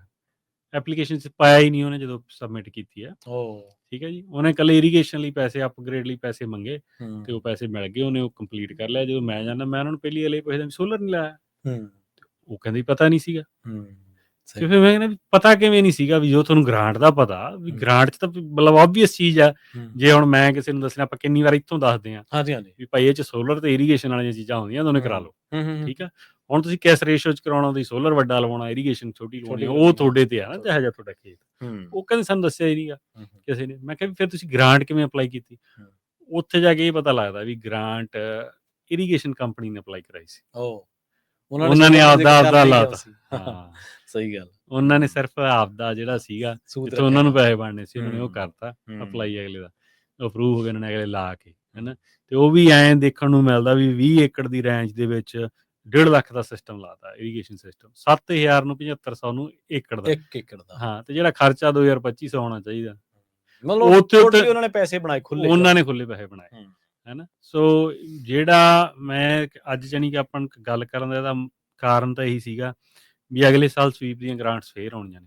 ਜਿਹੜਾ ਤਾਂ ਹੋ ਗਿਆ ਉਹਨੂੰ ਤਾਂ ਆਪਾਂ ਬਦਲ ਨਹੀਂ ਸਕਦੇ, ਹਨਾ। ਅਗਲੇ ਸਾਲ ਸਵੀਪ ਦੀਆਂ ਗ੍ਰਾਂਟਸ ਹੋਰ ਆਉਣੀਆਂ ਨੇ। ਉੱਥੇ ਸਾਰਿਆਂ ਨੂੰ ਇਹੀ ਸਲਾਹ ਵੀ ਜਦੋਂ ਉਹ ਓਪਨ ਹੋਈਆਂ ਗ੍ਰਾਂਟਸ, ਜਾਂ ਤਾਂ ਤੁਸੀਂ ਜਿਹੜੇ ਕੰਸਲਟੈਂਟ ਆ ਉਹਨੂੰ ਕੰਸਲਟ ਕਰ ਲਓ, ਕਿਸੇ ਨੂੰ ਪੁੱਛ ਲਓ, ਹਨਾ, ਤੇ ਆਪਾਂ ਨੂੰ ਫੋਨ ਕਰ ਲਓ, ਹਨਾ। ਤੇ ਜਾਂ ਜੇ ਕਿਸੇ ਨੇ ਲਵਾਇਆ ਸਵੀਪ, ਉਹਨੂੰ ਜ਼ਰੂਰ ਪੁੱਛੋ ਵੀ ਇਹ 'ਚ ਹੋਰ ਕੀ ਕਰ ਸਕਦੇ ਹਾਂ ਅਸੀਂ। ਤੁਸੀਂ ਵੱਧ ਤੋਂ ਵੱਧ ਕੋਸ਼ਿਸ਼ ਕਰੋ ਵੀ 2 ਲੱਖ ਰੁਪਏ ਤੱਕ ਮਿਲੋ। ਨਾਲੇ ਸਭ ਤੋਂ ਵੱਡੀ ਗੱਲ ਇਹ ਆ ਵੀ ਜਦੋਂ ਤੁਸੀਂ ਸੋਲਰ ਐਡ ਕਰ ਦਿੰਦੇ ਹੋ, ਤੁਹਾਡੇ ਅਪਰੂਵ ਹੋਣ ਦੇ ਚਾਂਸ ਵੱਧ ਜਾਂਦੇ, ਕਿਉਂਕਿ ਸੋਲਰ ਦੇ ਅੱਡ ਪੁਆਇੰਟ ਨੇ। ਸਹੀ ਹੈ। ਠੀਕ ਹੈ ਜੀ। ਜਿੰਨੇ ਜ਼ਿਆਦਾ ਪੁਆਇੰਟ ਆ, ਉਨਾ ਹੀ ਤੁਹਾਡਾ ਜ਼ਿਆਦਾ ਚਾਂਸ ਹੈ ਐਪਲੀਕੇਸ਼ਨ ਅਪਰੂਵ ਹੋਣ। ਸੋ ਤੁਸੀਂ ਕਿਉਂ ਨਹੀਂ ਸੋਲਰ ਐਡ ਕਰਦੇ? ਸੋ ਇਹ ਮੈਂ ਮਤਲਬ ਮੈਂ ਜੇ 10 ਪ੍ਰੋਜੈਕਟਸ ਦੇਖੇ ਨੇ, ਤਾਂ ਉਹ 'ਚੋਂ 2 ਕੀ ਸੋਲਰ ਲੱਗੇ, 8 'ਚ ਲੱਗੇ ਨਹੀਂ, ਕਿਉਂਕਿ ਉਹ ਕੰਪਨੀਆਂ ਨੇ ਆਪਣੇ ਹਿਸਾਬ ਨਾਲ ਆਪਣੇ ਹਿਸਾਬ ਨਾਲ। ਸਾਰਿਆਂ 'ਚ ਮੈਨੂੰ ਇਹੀ ਪਤਾ ਲੱਗਿਆ ਵੀ ਇਰੀਗੇਸ਼ਨ ਕੰਪਨੀ ਨੇ ਅਪਲਾਈ ਕੀਤਾ। ਇਰੀਗੇਸ਼ਨ ਕੰਪਨੀ ਨੇ ਅਪਲਾਈ ਕੀਤਾ, 2025 ਵਾਲੀ ਚੀਜ਼ 7500 'ਚ ਵੇਚੀ, ਅਗਲਿਆਂ ਦੀ ਤਿੱਗਣੇ ਭਾਵੀ ਕੀ, ਉਹ ਸੋਲਰ ਨਹੀਂ ਕਿਉਂ ਜਾਣਗੇ? ਉਹ ਤਾਂ ਫਿਰ ਇਸ ਤਰ੍ਹਾਂ ਦੀਆਂ ਫਾਈਲਾਂ ਪਾਸ ਕਰਨਗੇ। ਸੋ ਬਿਲਕੁਲ ਜਾਂਦੇ ਜਾਂਦੇ ਜੇ ਆਪਾਂ ਇੱਕ ਸੰਖੇਪ ਦੇ ਵਿੱਚ ਚਰਚਾ ਜਿਹੜੀ ਆ, ਉਹ ਜਿਹੜੀ ਆਪਾਂ ਕਿਸਾਨਾਂ ਦੇ ਲਈ ਜਿਹੜਾ USDA ਦਾ ਡਿਜ਼ਾਸਟਰ ਰਿਲੀਫ ਪ੍ਰੋਗਰਾਮ ਹੈ, ਉਹਦੇ ਬਾਰੇ ਵੀ ਕਰ ਲਈਏ। ਹਾਂਜੀ, ਇਹ ਜਿਹੜਾ ਡਿਜ਼ਾਸਟਰ ਰਿਲੀਫ ਪ੍ਰੋਗਰਾਮ ਪਿਛਲੇ 2-3 ਸਾਲਾਂ 'ਚ ਹੋਰ ਵੀ ਕਈ ਆਏ ਨੇ, ਹਨਾ।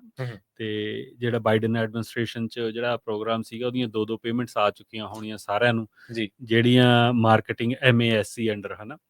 ਤੇ ਮਾਰਕੀਟਿੰਗ ਅਸਿਸਟੈਂਸ ਪ੍ਰੋਗਰਾਮ ਸੀਗਾ ਜਿਹੜਾ USDA ਦਾ, ਉਹ FSA ਨੇ ਕੀਤਾ ਸੀਗਾ।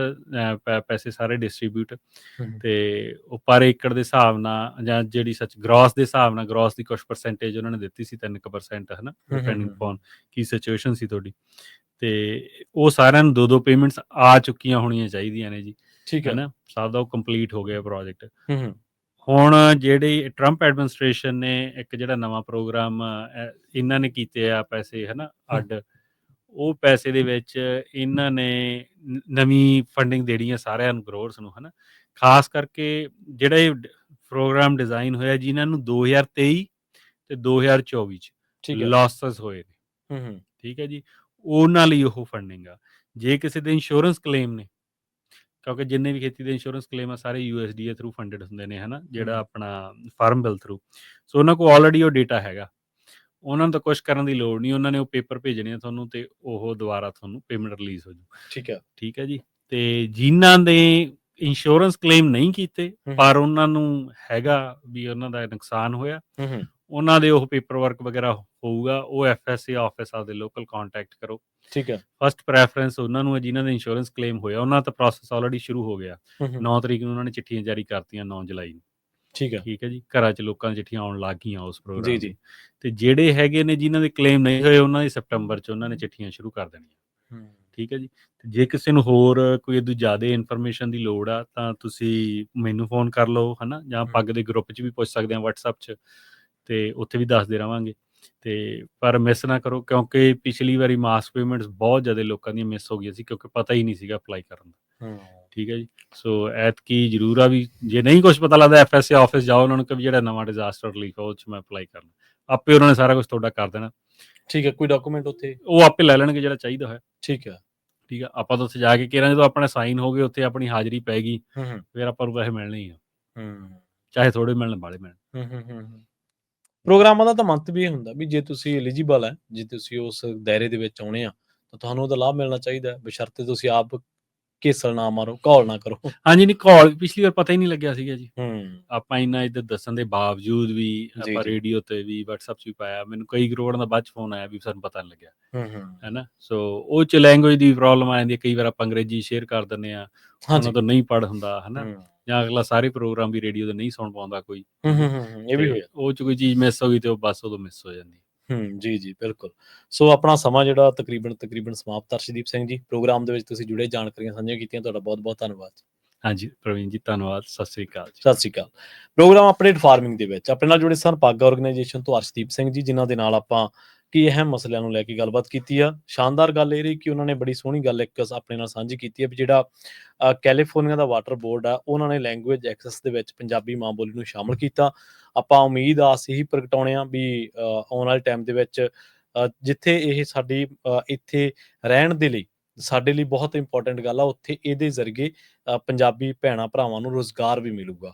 ਸੋ ਬਹੁਤ ਹਮਲੇ ਵੱਜ ਰਹੇ ਨੇ ਇਹਨਾਂ ਲੋਕਾਂ ਨੂੰ, ਜਿਹੜੇ ਲੋਕ ਇਸ ਤਰ੍ਹਾਂ ਦੇ ਹਮਲੇ ਮਾਰ ਰਹੇ ਨੇ ਆਪਣੀ ਸੱਭਿਅਤਾ ਨੂੰ, ਆਪਣੀ ਮਾਂ ਬੋਲੀ ਨੂੰ ਅੱਗੇ ਲਿਜਾਣ ਦੇ ਲਈ, ਆਪਣੀ ਗੱਲ ਰੱਖਣ ਦੇ ਲਈ। ਉਹਨਾਂ ਨੂੰ ਭਵਿੱਖ ਦੇ ਵਿੱਚ ਯਾਦ ਕੀਤਾ ਜਾਇਆ ਕਰੂਗਾ, ਉਹਨੂੰ ਜਦੋਂ ਚਰਚਾ ਹੋਇਆ ਕਰੂਗੀ ਕਿ ਪਹਿਲੀ ਵਾਰੀ ਆਹ ਚੀਜ਼ ਕਦੋਂ ਹੋਈ ਸੀ, ਤਾਂ ਉਦੋਂ ਇਸ ਦੌਰ ਦੀ ਜਿਹੜੀ ਗੱਲਬਾਤ ਆ ਉਹ ਜ਼ਰੂਰ ਲੋਕ ਜਿਹੜੀ ਯਾਦ ਰੱਖਿਆ ਕਰਨਗੇ। ਤੇ ਬਹੁਤ ਸੋਹਣੀ ਗੱਲ ਆ, ਹੌਲੀ ਹੌਲੀ ਆਪਣੀ ਜਿਹੜੀ ਮਾਂ ਬੋਲੀ ਪੰਜਾਬੀ ਇੱਥੇ ਹੋਰ ਵੀ ਛਾਲਾ ਪਲਾਂਘਾਂ ਪੁੱਟੂਗੀ। ਤੇ ਪ੍ਰੋਗਰਾਮ ਅਪਡੇਟ ਫਾਰਮਿੰਗ ਨੂੰ ਆਪਾਂ ਇੱਥੇ ਸਮਾਪਤ ਕਰਾਂਗੇ। ਪੰਜਾਬੀ USA ਦੀ ਅਗਲੀ ਪੇਸ਼ਕਸ਼ ਪ੍ਰੋਗਰਾਮ ਸਿਹਤ ਸੰਭਾਲ ਲੈ ਕੇ ਆ ਰਹੇ ਨੇ ਕੁਝ ਹੀ ਮਿੰਟਾਂ ਦੇ ਵਿੱਚ। ਬਲਵਿੰਦਰ ਕੌਰ ਖਾਲਸਾ ਜੀ।